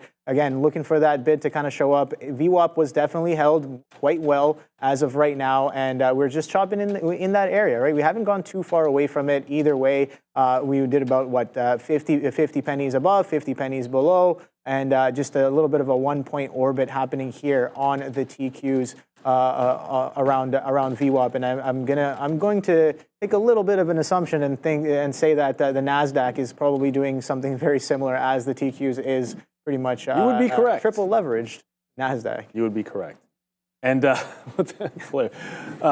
just got a weird request. I have no idea. Someone explained to me why Airy Pages is asking me, Neil, before the imbalances come out, can you let us know your top 5 country songs? I don't really know that many. I like all. I'm down with all. Good music is good music. I don't have any biases when it comes to that. But I don't know that much country. I think "Lady" is one of the best ballads of all time. Lionel Richie, Kenny Rogers is pretty cool. And then I don't know. Like I said, I said "The Ring of Fire." Johnny Cash is legendary. Johnny Cash is actually much bigger than you would think in Jamaica. I don't know why, but it's actually true. But there's a weird question. I got no issues with it. Ask us anything you want. Like, we're usually pretty open books. I just have no idea why anybody suddenly cared about my views on country music there. But go right back to the well. Every single time AMD has retaken 135, I have gone back long through 135 on this stock. And the time that it holds is the time we're going to get 136. But every single time I get in, I'm willing to be out. If it can hold the breakout, great. And maybe we'll get some continuation past the 40s and the 50s, and we'll get into 136. But until that happens, I'm only getting in when it gets back above that 135 line, which, let me zoom out so you can see. This is kind of like it's been an over-under price. In the morning, key reversal area, resistance to support, and then supporting in that general area. So I let it bounce off the half dollar and then go through the even dollar, and then we'll rock to the upside for just this name. It feels strong to me. If the market's going to go, AMD's been strong all morning, or all day, I should say. So with only 10 minutes to go, I'm going to give it every chance off this 135. Every single bounce that holds, I'm going to try using that as well. Raheel, what do you think about ON or TSM? Ooh. Don't know much. I don't really have too many thoughts on ON post earnings. From a fundamental level, don't know. TSM, obviously dominant market position when it comes to just making literally every chip out there, or at least 2/3 of them. But the issue with ON is like it's in that settlement zone where you kind of have to, you got to let this one play out, because this wick under here, so that move down that we have this morning, is an obvious liquidity grab underneath $67. Like if I liked this stock and like this is a stock that I want to buy, that's the exact kind of thing where holds that wick, look for long right back into previous support, and then retrace some of the range. Right? Like there's your lip grab. As long as it holds onto this area, like the 68 area, room to 78, generally speaking. But I'm not an ON guy. Like if that same thing happened in stock that, like Nvidia, if I saw that set up and I was looking to buy Nvidia, I'd probably get into a position. But with ON, I think you let it settle down, hold 68, and then room higher. TSM, you have all that risk of, you have the overnight risk with TSM. You've got the, you've obviously got you've obviously got the also sort of foreign risk there with TSM. I just think it's a quality company. Just be careful with the fact that one of the only things that both parties agree on is they don't like the dominance of, basically outside of the US chip makers. Neither one of them like it. So you have agreement on very few things on both sides of the aisle. And one of them would be, we would prefer if not all of our chips were made in Taiwan. Yeah, that the whole chip, again, we see what it did with Intel, right? Intel aggressive selling, multi time frame levels getting taken out on Intel off of that whole chip debacle as well. But yeah, no, it's always good to kind of bring things in-house. We saw what happened during COVID, right? We tried to bring a lot of things in-house, and kind of a similar action there with some of these chip makers and foundries. It would be nicer, again, if we kind of had more of our own foundries as well. Okay, so 53 kind of cracking as of right now. So you know what? With only about 15 minutes left for these imbalances to come out, I do have to be a little bit wary of my position here. Again, volatility coming into the end of the day. We're just chopping around on top of VWAP as of right now here. Open of this candle on the hourly is at 52.57. You willing to scalp it? High of the candle, sorry? You willing to scalp that? What do you mean? No, just because feel like we could get like one of those trades where 350, you get a quick little spike. Yeah. Or if we spike up, like kind of sell into it and then 55 hits. I'm thinking that way with AMD, to be honest with you. Because you get an inside range like what we're seeing right now. You might get that 350, quick bounce, quick reversion into 355 as well. Yeah, maybe. I don't know. I'll be watching. I'll be watching the TQs here, and I guess Google as well. Google kind of holding within its range as well. So yeah, it should be interesting what these imbalances bring us. With only about 6 minutes left here, Neil. And again, that 18th thou didn't really break through that 18th thou as of right now. So we did have some size coming in at that 53 mark on the TQs, and we're trading a little bit lower now. So again, you know what? With those imbalances coming up, and this last 15-minute candle about to finish printing, I do have to kind of, okay, there goes the 5,200 on the ES as well. So we're getting a little bit of selling here. See what we do with that 17.9 coming in to these last 15 minutes. So yeah, what are you guys saying in the chat here? 16 minutes. Yeah, Ricky Peters, we're talking about the imbalances are in 6 minutes. But yeah, the market does close in 16 minutes. That is correct. Yeah, we don't have much time left. Do stick around. Aftermarket, we are going to have myself, Adara, Michael Nas jumping through. We'll have Palantir earnings. Expected move Palantir's 14%, Lucid's like 18%, and then Diamondback Energy, FANG, is reporting as well. Simon Property Group is going to be reporting. There's a lot to go over. Obviously, we're going to go over the moves in the market here today. Such unbelievable volatility. You don't see it all the time. So with 5 minutes of the imbalances, I am out of AMD. It's been a scalp trade the whole way. First, we trade off 134 half, then the 135. It's just not getting through the 135 half, and now I feel like you might take out that support level. It's got one more little shot in here, and I haven't been trading. I've only been trading it through 135. I'm going to try and take this off the bottom if I can get it for like that one last salvo before we get the imbalances coming out. So, all right, we're in it now. This time off the low, instead of back through 135, I'm going to try and catch the bid here. Grab some 60s. If we get to the every half dollar is going to be a thing, and then it's also time sensitive. I want to make sure that wherever it lies, I want to have a tight profit take at 350 when the imbalances do drop. Nvidia is underneath 100. The difference is you've had the same level of support on AMD while it's been up most of the day. You know, just relatively strong most of the day is what AMD is doing. I'd rather be in this one to the long side. And then just watch out for Snapchat. Yeah, this one's now breaking underneath, so I'm going to tighten my stop. I don't need to have a stop at Snapchat here. I'm going to tighten this up to the mid-60s, and then we'll just let it ride. Yeah, so again, I'm just waiting. I got out of that TQ's position, took a hit on that. Again, not really doing the best trading today. I had the short idea when I should have been long, had the long idea when I should be short. Classic, right, Neil? A little bit of a classic conundrum there. Sure, stopping out every time there, but not the best in terms of executing some of these ideas there. But yeah, no, now I got a little bit of time there. 3 more minutes until these imbalances come out. I'm curious to know. You know what? I'll pull it up here. The NASDAQ imbalance list here. Let's kind of keep an eye on it as some of these imbalances come in. Excuse me. Some of these are a little bit of doubles, but you know what? We should sort by the size there, just to see some of these imbalances coming in potentially. Let's take a look here. The market has sold off aggressively with respect to prior week, and just taking a look at some of the price action that we've had today. Let's do a little bit of a review. Kind of popped up, held some levels there, 48 all the way to 56s on the TQs there, 17.4s all the way to 18.2s and change as well here on the NASDAQ. And we did a little bit of a pullback here. So top wick happening on the first day of the week with 56 as a resistance, with 18.3 as a resistance on the day, and 52.80 here as resistance with on the TQs, on the NQs, and the ES respectively as of right now. And look at that. TQ still holding in and around that VWAP there, man. I was looking for a push further past this 53.50, looking for a break of that trend there. But again, trading in anticipation, not really participation. That's my fault right there. And yeah, Neil, about 1 minute and 30 seconds here. So I'm curious to know, what does Nvidia come out with? What does Google come out with? Google with that intraday news. Yeah, potentially a sell, right? But we shall see. I have no idea what it can potentially come out as.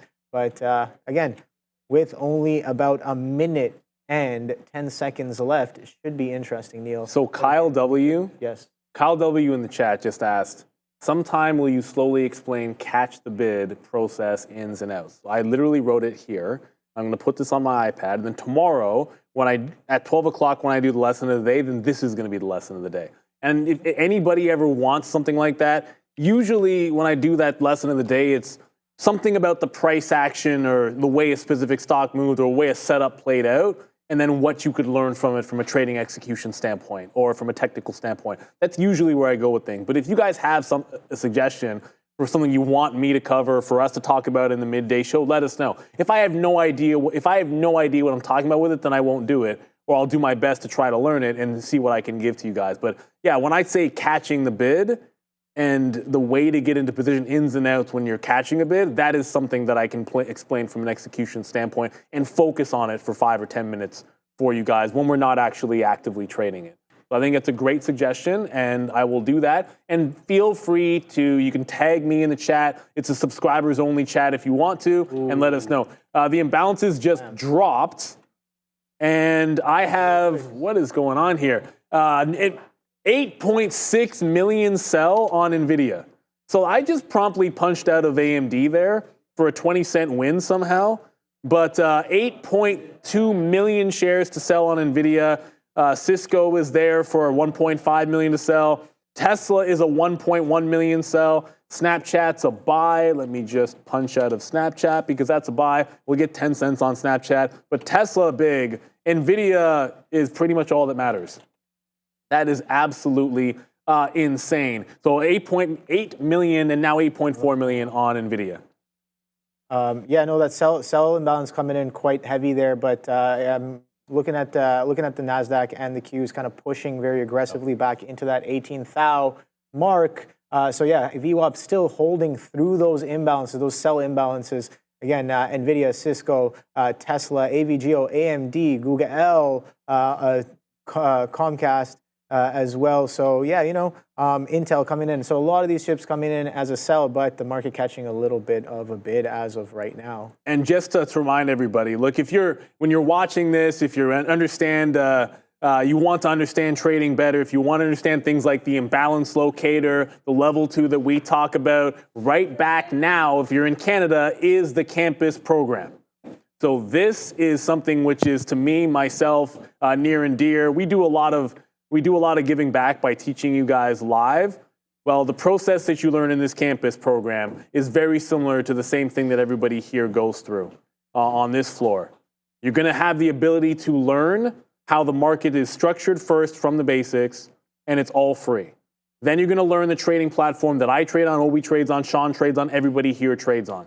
Then you're going to be able to go into a simulator, a fantastic simulator, which allows you to execute trades and learn trading patterns on specific symbols so that you can start your journey correctly. You're going to have one-on-one coaching. That part will last about a month. Then you can go into live mode, trading real markets. You can get a real live funded account at the end of this. It is going to be 8 hours a week, maybe about 16 hours a week total, as you see in the bottom. So you can have a side gig as well while you are doing that. It is absolutely free. All you have to do is apply, realtrading.com/campus. You can scan the QR code below, check the link as well in the description, and sign up. The spots are going to fill up really quickly. They always do. And as I said, all you have to do is be in Canada, have a passion for trading, and want to work hard at it. Free program. All you got to do is put in your time and effort. Sure. Again, markets aren't doing too much off those imbalances, man. Like I'm watching these. Nvidia still holding just underneath that 100 mark here. So that 100 mark was a little bit of an area level, especially around midday where we kind of bounce off of it right here at that 12:50, 1 o'clock ish. Nice little 2-point bounce off that 100, coming right back in. VWAP buyers still holding strong as of right now. We come into that VWAP 98 halves. And bid back up into that 100. Price kind of come coming down a little bit though. Lower highs and lower lows off of the highs of the day, 103.40s right there. Nice little chop. But taking a look at a bigger picture, we've only pretty much gone sideways here on the day after a strong bid up off of 90.69, and VWAP still holding the bid here. So again, I'll be curious. We've had some red weeks. Let's take a look at the weekly here. Here I'll take some of that off. But you can look at that. A little bit of red weeks, nice little pullback. Last week we did gap down, close green, and then we gap down again, and then looking like a bit of a green move as of right now, just above some of these prior levels here, where you can see the bid all year was very, very strong, and we had a strong pullback, just over what, 15? I think, yeah, it was a 20% pullback there, roughly, maybe a little bit more if you take the actual high there. So 22% pullback on Nvidia, and then we push right back up, and now we're having a bit of a 35% pullback off of all-time highs there on Nvidia as of right now. But the pullback did not last very long today, as those low 90s got bid right back up into that 100. So definitely an interesting day.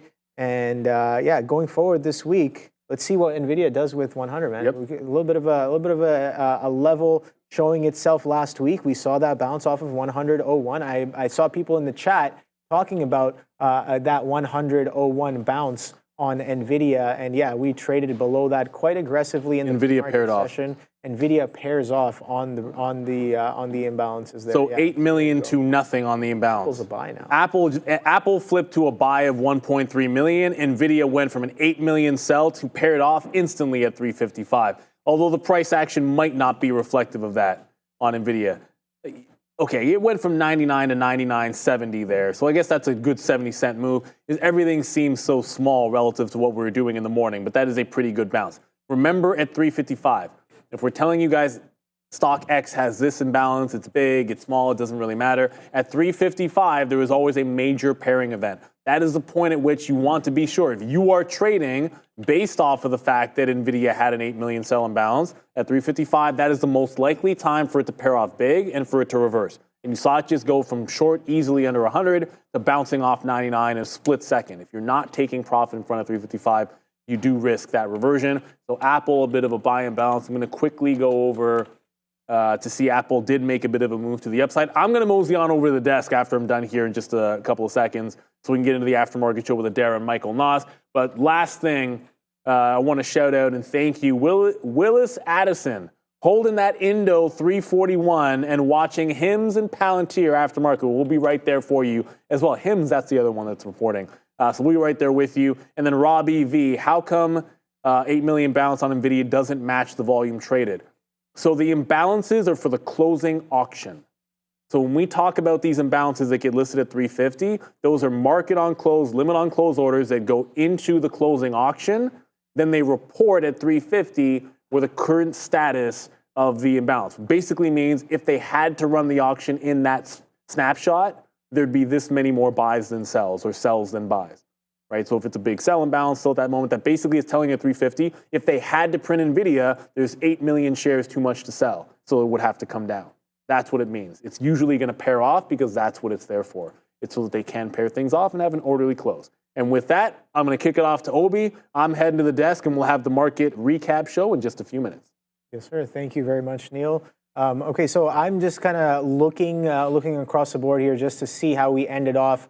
Let us know in the chat how you ended off as well on the day today. Nice little bid, and then a reversion of that strength as well coming in across the board. That SPY reversion, I was looking at this, 523s, 520s breaks that all the way down into VWAP, printing about 4 points lower there off of the break of that. But overall, a bit of a sideways action there. So let's go through some of these volume gainers that have been moving on the day here and see how we've panned out on some of these names. Wow, TQ's right back up into that 53.30. So yeah, a nice little chop of some prices. 18th out coming back here, coming back in on the NASDAQ, and that Nvidia pushing back through that 100, man. So absolutely crazy there. So let's do a quick rundown because I know we have only about less than 2 minutes left.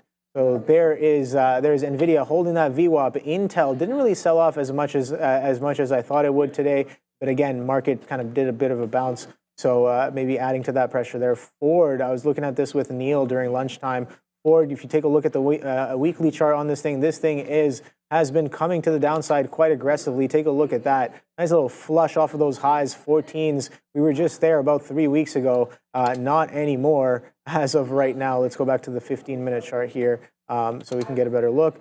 Apple, of course, Apple 200, that we saw that 200 break right off of the open. We're holding VWAP with a pullback down into 204s as of right now. So absolutely wild. Tesla did not have eyes on this one. VWAP hold as well. Amazon holding VWAP. So a lot of these tickers I'm seeing a bit of a VWAP hold and the bid kind of catching as well in and around those areas. AMD, look at that reversion coming in on AMD. Palantir, don't forget, Palantir has earnings tonight, and stick around for that after hours market recap show with Adara and Neil, and they will definitely be covering some of those Palantir earnings as well. BAC, okay, so didn't really have eyes on the banks today. MGO Global, BBD, okay, NEO. We're getting into some of these ones that might be doing a little bit lower volume, but you can see that we covered a decent amount of those bigger tickers as of right now.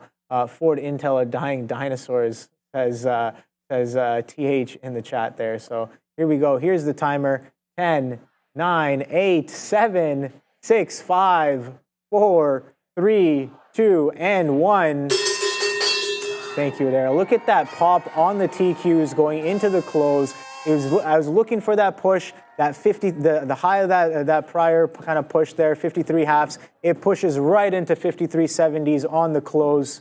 Oh boy, I got to do a little bit better with the risk. Like if I'm risking down to here, I'm never getting out, and I get that final push going into the last minute into the close. GG's. I was definitely wrong on that. But you know what? Tomorrow's another day. We come back at it again, and we come back a little bit better than we were today, hopefully, as well. So hopefully you guys keep that same kind of mindset there. Ding, ding, thank you, says Bears versus Bull. Yeah, no worries there. Already closed. Oh, boy. Okay, I'm not going to read all of those comments there. But we're catching a little bit of a bid. 18th thou, pushing back up. Again, after some peculiar action happening on a failure to follow through back below that 17.9. I got to do a little bit better with my executions to really capture that move. Oh, my God, look at that. 54s coming in, going into the after hours. I got to do better than that. Anyways, the market is closed. The bell has rung. Thank you for watching. Thanks again for spending time with us today. We will be back tomorrow, but you guys don't go anywhere.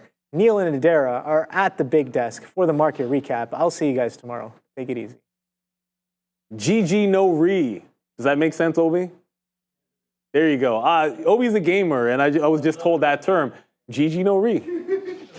Clearly, I have no idea what I'm talking about when I say that, but maybe some of you guys do. Wow, look, Obi, everyone appreciates your humility. I mean, Obi's a fantastic, he's an insightful trader, and he knows himself very well, which is really cool. His journal is fantastic, but it was a wild day in the market today, an unprecedented kind of day in the market. It is not very often that we go from asking ourselves, will the Fed, and this is legitimate questions this morning, will the Fed do a surprise rate cut outside of their session? Will we hit limit down on the futures? Those were things that were getting talked about this morning as the VIX was shooting up to 60. And then all of a sudden you had a rip your face off rally. In a couple of minutes, we're going to get Palantir, Hims, Lucid. Oh my goodness, Clover, that can't be any good. We're going to get their earnings as well. We'll have Michael Nas coming through. But an unbelievable day in the market. All you got to do, and I'm going to have Palantir up just in case something crazy happens, but all you have to do is look at any kind of a quote board to see what was going on today.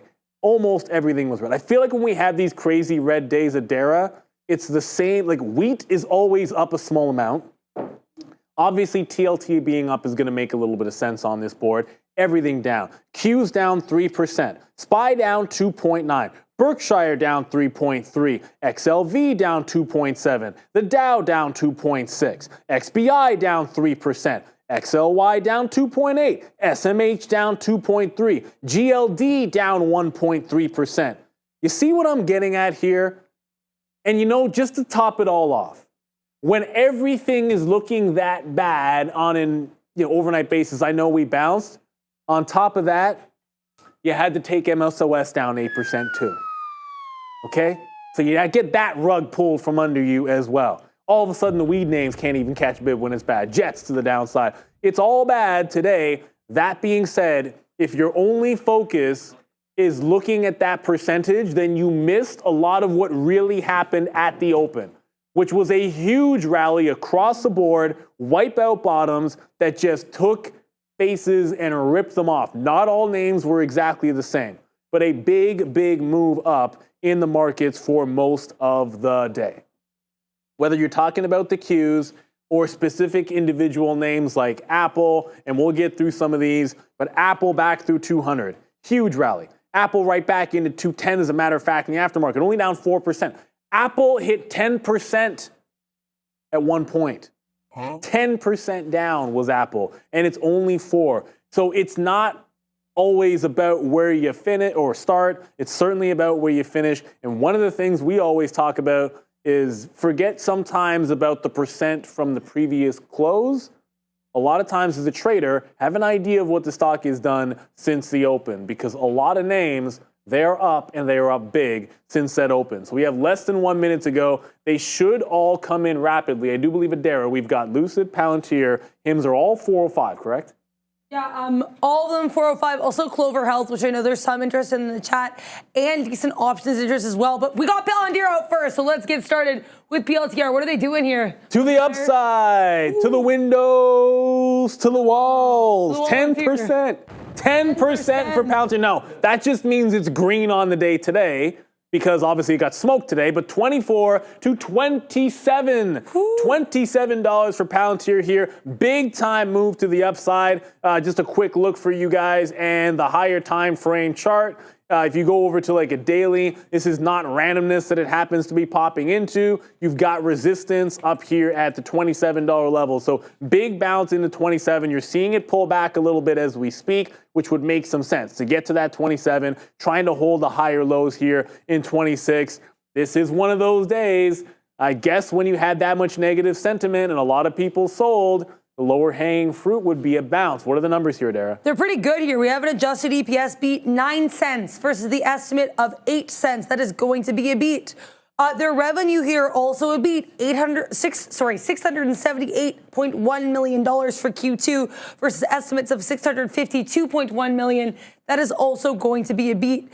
Their Q3 revenue outlook also nicely above estimates here, $697 million versus to $701 million versus estimates of $679.1 million. So again, 697 to 701 versus estimates of 679.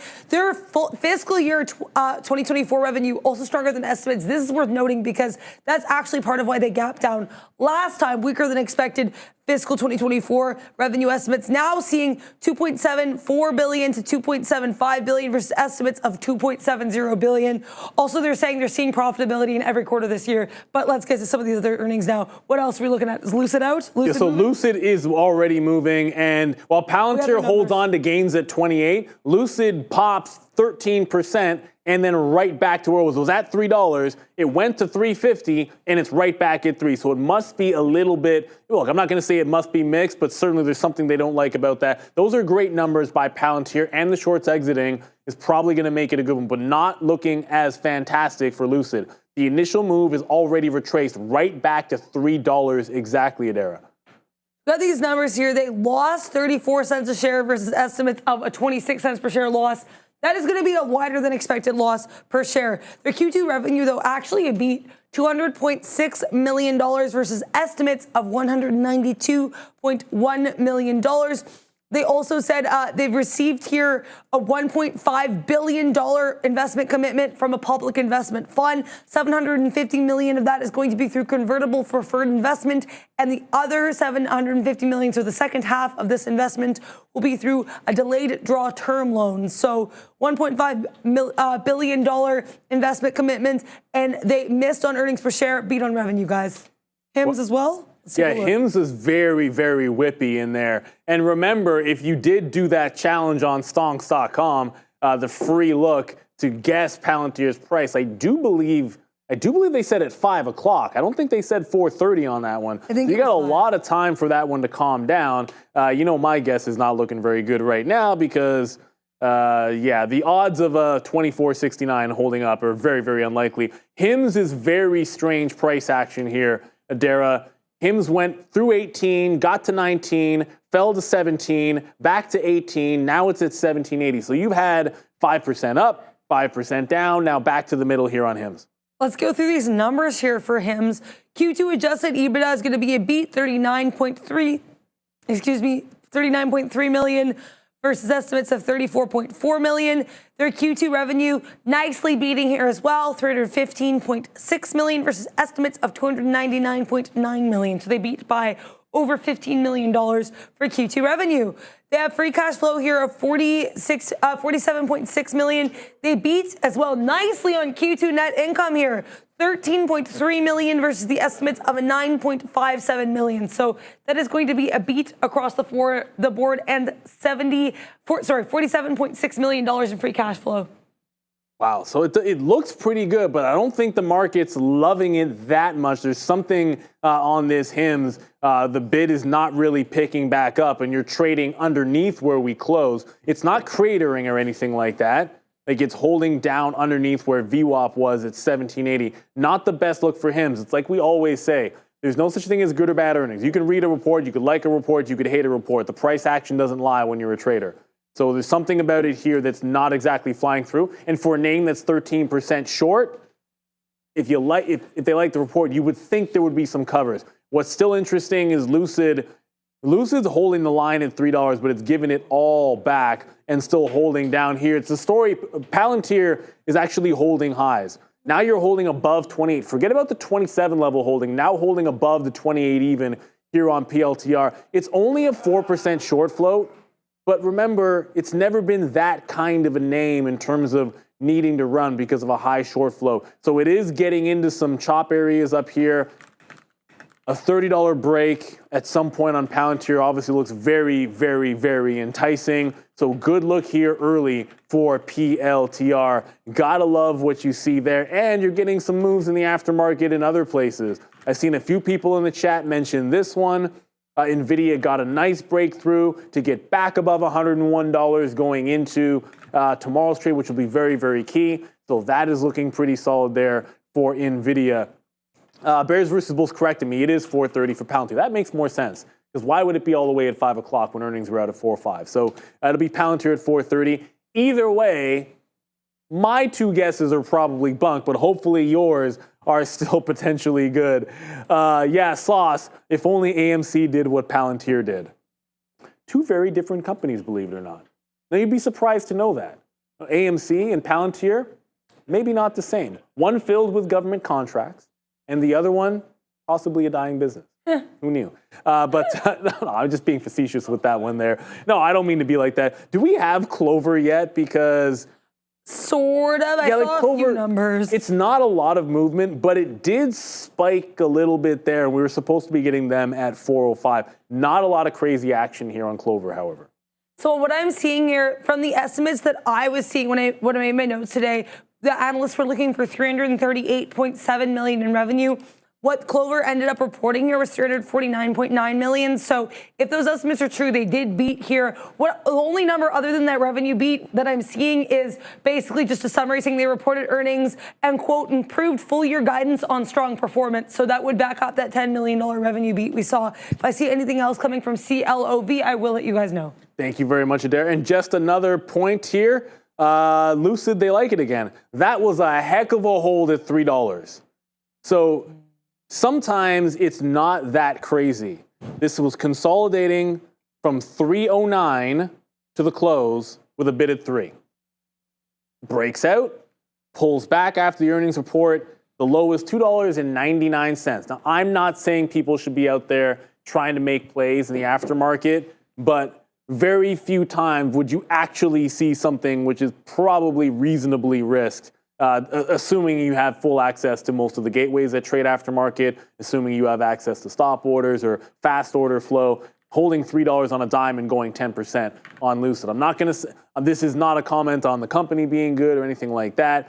However, it's not that often you're going to see something so obvious of a support level that gets held multiple times in the aftermarket on an earnings day. Good look there for Lucid. Now up 323. That's still a pretty solid move off the $3 level. Not the 350 that it was before. Not as big as Palantir either, but it's a heck of a lot better than what it could certainly be. But you know what time it is? I do see, when I look to my left, I see a certain someone chomping at the bit who might have a very awesome beard game. So when I get the heads up, you know what time it is to go to. Oh no, it didn't work. I'm going to try it again. It still didn't work, Fabian. My button, it doesn't work. My Trader Talk button didn't work. Michael Noss, we usually have it lined up. I hit the button. We got the music. I don't usually get to talk to you on a Monday because I do the aftermarket show in the later days of the week. So I'm glad to be able to talk to you in the aftermarket here, Mike.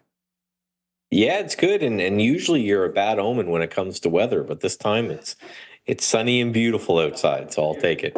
It's so true. For everyone tuning in, there was a good run of, 3 or 4 times in a row. Yep. If I was doing the aftermarket show and talking to you, Michael, you were hunkering down for a storm coming through the East Coast, which was horrible because my brother lives out there. Storms there was a couple fires and storms and all kinds of things. So I'm glad things are okay and we just get to talk without me looking over my shoulder the whole time. Well, I feel like today, some of these shorts were looking over their shoulder all morning long. Now, obviously, percent down-wise, everything in the market, I shouldn't say everything, most things in the market caught a pretty precipitous bounce to still end up down significantly. However, that was one heck of a reversal. I just want, before we get into the plan of action here, just from what happened and the reaction of the market throughout the day, does it change the way that you're thinking about things in a general sense because of the way that we reverted, or does it not matter to you? No, and especially not at the close, right? When I was on this morning, I said, hey, I'm going to wait for the close. You have to let all this craziness kind of work its way out. One of my favorite technicians, Luis Yamada, who's been in the game for 50, 60 years now, just has a famous quote of, the bigger the drop, the longer the need for repair. So I'm not expecting a snapback to all-time highs. I was looking to see the close. It looked all day like we could have this massive rally into the close. There were some ETFs that were getting close to closing that gap. But at the end of the day, we reversed down. The RSP closed down from the close. There's a lot of indices that just showed me that people were using this bounce to sell into as opposed to using the drop to buy into. Yeah, I think that's a very good look, and it's always really important. And again, be patient. Some traders, now myself as a day trader, can't really ignore that kind of a bounce when looking at maybe some individual names. Like I can't ignore the fact that AMD got up to green, turned green, held a key level. I got to look for that maybe as more of a long, whereas I can still think about Intel shorts, that type of a thing. But as a swing trader, it's obviously going to be different for you. I would imagine, though, you've gotten some data for that shopping list of yours. You've been talking about this for a while. One of the most important things you can do as a swing trader is, if you don't have anything you're in right now, have an idea what it is that you want to get into. You don't want to be sitting there so reactive that, I want to be buying something and I don't know what I want to buy. So walk us through this shopping list that I know you've been building. Yeah, and you hit the nail on the head. That's exactly how I look at it. When you're day trading, there's generally always something to do. Every day, anyway, there's something to do. As swing traders, we have to separate it out, what is work and what is trading. So the work I'm doing right now, which is constantly looking at the market, seeing what's holding up well, where I might like to put money in. The trading side of things, as opposed to day trading, is just way less. I hit the button and I could be in something for a couple days or even a couple weeks. And then in that interim, when I have a full portfolio, I'm not doing anything except every day looking to see if there's something to sell.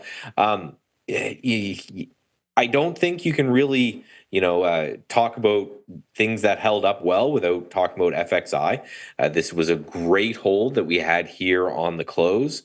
If we compare this, which I will in a second, to like the S&P 500, FXI, which is your large cap Chinese tech names, did very well. If we go to KWEB, it was even better. KWEB actually closed positive and put in this nice reversal kind of down move right here.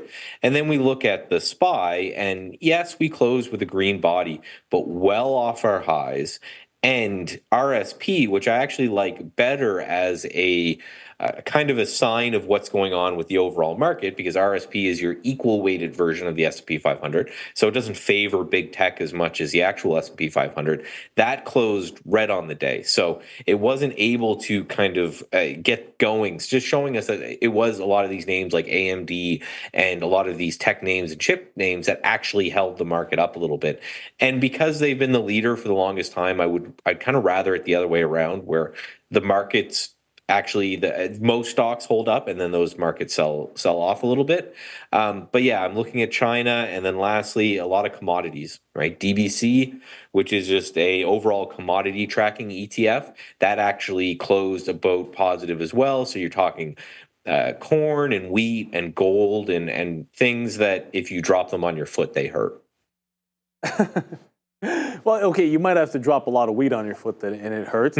So you're telling me if I drop Bitcoin on my foot, it's not going to hurt?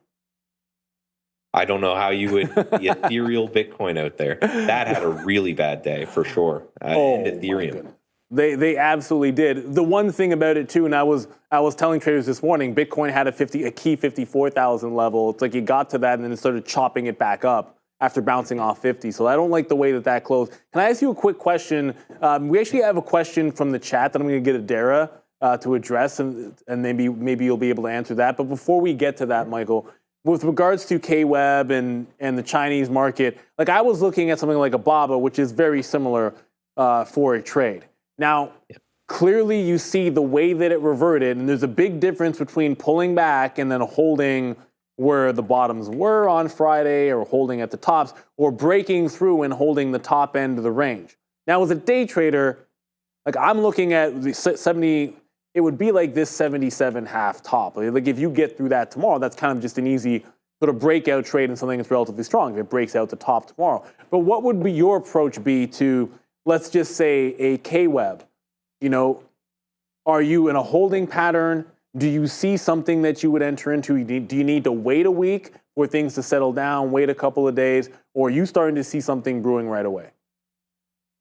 With a lot of these, I don't think it's going to hurt to wait. If I see incredible strength tomorrow, maybe I'll dip my toes into something like a KWEB. But there's two ways that I look to play this. One is you want to see, if you want confirmation, you want to see some sort of move higher, and then when it pulls back, you want to see buyers defending a higher point. Right. And then as it starts to push from that level, that makes a lot of sense, because buyers have proven they're willing to step up. They're willing to buy higher than, the low of KWEB right here.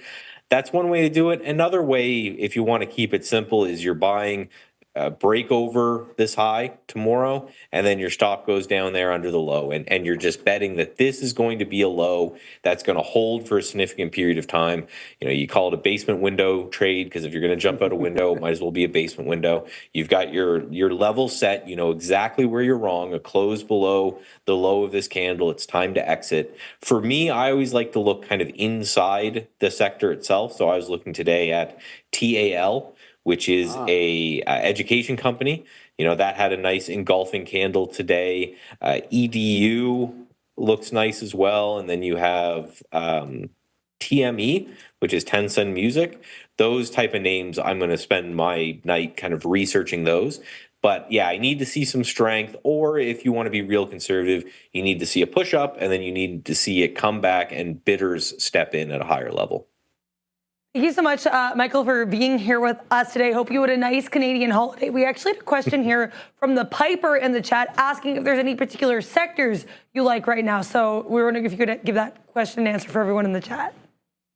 Yeah, absolutely. So I think the commodities make sense, because if this market's going to remain crazy and choppy, which, to be honest, there's not meant to be strength in the market right now from a seasonality point of view until November when the election's over. I brought that chart, I think last week, maybe I'll bring it back up again on Friday, but just showed the seasonality of the election period. And from July until November, you get this kind of choppy, chaotic mess. So something like commodities is generally a good place to go when that kind of happens. So again, DBC is just an overall commodity tracking fund. I think that's a good place to look at. I also think you could go and look at some of the hard metals. We had gold actually holding okay today. We have these lows here on gold that I think you could play against. Things like natural gas, again, down, but not too much, and oil. You know, it's this flight, I hate the term, but it's a flight to safety. You know, when you're not sure if semiconductors are going to go up 20% or down 20% in a day, as volatile as they are, people will like to favor things that are generally a little bit more stable and don't move as much. So for me, again, I'm going to be gravitating to this kind of DBC. You can look at things like wheat. You can look at things like corn, which is WEAT, and CORN is just the corn ETF. These things have held really, really well. So if we're going to get strength, again, that's a nice, safer place to put your money, I guess is the best term. Yeah, I like that look, and thank you for answering that question as well. What's interesting, you know, it is a really good level on that GLD. I was just looking at that one in particular, like it was riding the 50. You have a bit of a double, I mean, you have a double top there, which I guess could be a little bit of a concern. But from a technical standpoint, this does look like a good bounce zone. And I've said this many times, like I have absolutely never been much of a gold holder, but I went on a little bit of a rant about what money is and why some people talk about, you know, debt and stable assets and things like gold. This looks very, very enticing for a good little entry into gold. And I do feel the difference between that and looking at the K-Web is at least this bounce here in GLD, it does give you an area which makes sense to get in if 220 holds tomorrow. And then you have a kind of out underneath that 50 period at like a 218. To me, it would seem as if there's already a trade there on GLD. Do you get that same sense? Absolutely. And, you know, down to the whole currency thing, right? I'm going to try not to upset any Bitcoin people, but it has proven that it's not an inflation hedge. It went down when inflation was a big deal. It's also proven that it's not really a flight to safety, because every time the world sneezes, you have Bitcoin, which we can just look with IBIT, you know, leading the charge down 13% today. Ethereum, and these are well off their lows. Ethereum was down 25%, I think, in 5 minutes on Sunday night and holding below this low. So these are risk assets. And they're places that you want to go, and I buy them myself and I trade them myself, so I'm not anti any of these things, but they perform well when the market is on a very risk-on environment, and they're looking for risk to trade. They're looking for things to trade against. That's when you want to be in your cryptos and you want to be in your tech stocks and all that. When the market gets a little bit scared, you can't knock things like gold and silver and wheat and corn. It's important to note that a lot of these funds, they have to remain invested. They're not allowed to go to cash. So the question is, if I can't go to cash, what can I go to? And gold is generally a good option for that. That's a very important final point. I'm glad you said that one. It is so very true. If the money has to stay in somewhere, there's a reason people talk about rotation. It rotates from one place and goes into another. And this is why it might make some sense at GLD. And of course, I see some people in the chat are joking around. Neil says buy gold. That's not what I'm getting at all. We're just here pointing out some relative strength in a place where you might see money want to hide away a little bit. Any final thoughts here, Michael, before we get you out of here to what is apparently fantastic weather out east? Just patience, right? I understand that. Listen, like you said at the top, Neil, if you're a day trader, this kind of stuff's amazing. Size down a little bit. You can still trade the crazy volatility. You can focus more on things like indexes that, you know, you'll get the return and the volatility that you wouldn't normally get. If you're a long-term holder, if you're someone more like myself who's in the middle with the swing trading, just understand the market's going to be open tomorrow. It's not going to hit new all-time highs without giving you some opportunity, some pullback or something to get in. I just saw so much on Twitter. It was either this is the end of the world, sell everything, or we're going to have this massive 20% rally, buy everything. And, just take your time, take a breath, cooler heads prevail, make your shopping list, but wait for the market to kind of prove that it's got a couple days of strength in it anyway. Michael Noss, charter market technician from Trade Ideas. I love, first of all, we don't shout out Trade Ideas enough. I use it on a daily basis. And if anybody has any questions about Trade Ideas, or if you want one of our layouts, don't ask me. Ask Michael. He's very gracious about it. He knows the platform even better than I do. Be sure to check him out on Twitter or the X Machine. Always some fantastic insights on there. Great to have you, Michael. Best of luck in your trading week. And again, thank you for coming on. Thank you very much. Talk to you at the end of the week. Thanks, Michael.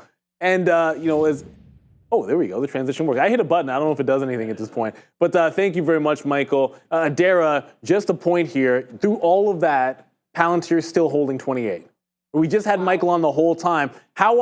When was the last time we saw this on earnings? We had the big move to the upside, and it's holding the top end of the range. No significant pullback there for Palantir, holding on those good earnings. Lucid, holding the highs as well after their earnings. I know it's only $3.50, but for Lucid, that's a big deal, everybody. It was $3 before. That's a good move for Lucid. It's baby steps for Lucid. Everybody's got to have their moment in the sun. It wasn't the biggest, it's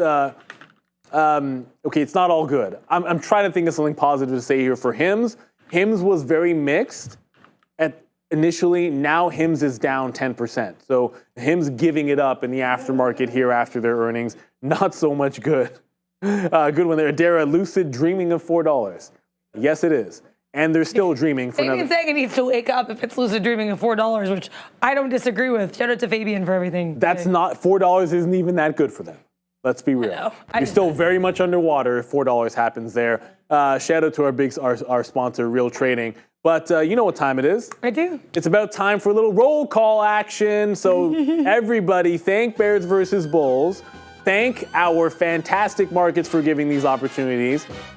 Thank Michael Noss in there and get your name in there so Adara can rip it off on the roll call. Yeah, thank you to Neil here. Thank you to Fabian. Thank you to Bears versus Bulls. Thank you to everyone. Obi still here. Shout out to Obi. But let's also shout out to this roll call. Bears versus Bulls here. We're going to start with you. Robbie V saying, yo, thanks for the show. Thanks for being here, everybody. We got Scott Angel. We got Neil Roberts. We have Bears versus Bulls again. Easy Trader. Hey, Davis. Neo Roberts, as well as Neil. I will shout out Nightbot, because why not? Richard Sharp, Charlie Taft, Andrew Chow, Charlie Young, Marie L. We got Michael P. We got Aldrin. We have Johnny C. We have Ricky Peters. We have Farm Trader. Larry's Mobile Detailing. We have Mike P. We've got Miguel Lopez, Crabstock, NBNY, Sebastian Bootburner, Richard Fan, Adam Khalifa, Roger. We got Hans Beer. We got Billy Bob, Lucas Chavez. Hey Davis, Manimal. I like that one. Aaron Scott, Matthews, Mark L. We've got Big Spal Burdette, Tony Price, Michael P. Artemis, Aldrin, Justin Swearingen, a couple of repeats coming in here now. The Real Tech Geek, Apple and Raisin Pancake with powdered sugar, sounds delicious. Trader Leah, Ike Anderson, we have Dollar Bill, Nathan Williams, Joel, Eli, V-Dog, Kushik, Bart, nephew, I guess. Guillermo Sanchez, hold my Palin beer, I guess, tonight. Extra Life, Juan Alejandro Castillo, Piper, Dollar Bill again. We've got Jolene, we have Brooklyn, we have Nevada. We have Las Hansen. We have so many people here. Thank you guys. Everyone who I named and who I didn't get to name, thank you so much for putting your name in that chat and for being here with us every single day. When I heard Dollar Bill, cash rules everything around me. Cream, get the money. Dollar Bill, y'all. That's what it's all about. Drop them dollars.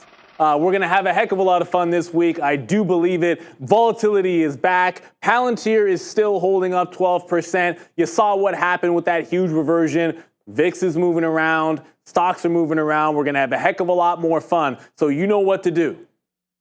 Rest, because we got to rinse and repeat. Tomorrow morning, 8:30, it's Trader TV Live for the entire team here. Shout out to Fabian. Shout out to Obi, who's still here. Shout out to Adair. Shout out to Sean in London. Shout out to Brennan. Shout out to everybody here. Shout out to our viewers. But we're going to be excited to trade again tomorrow morning. Bright and early, 8:30 every single day. Trader TV Live. Get some sleep, everybody. It's a busy week.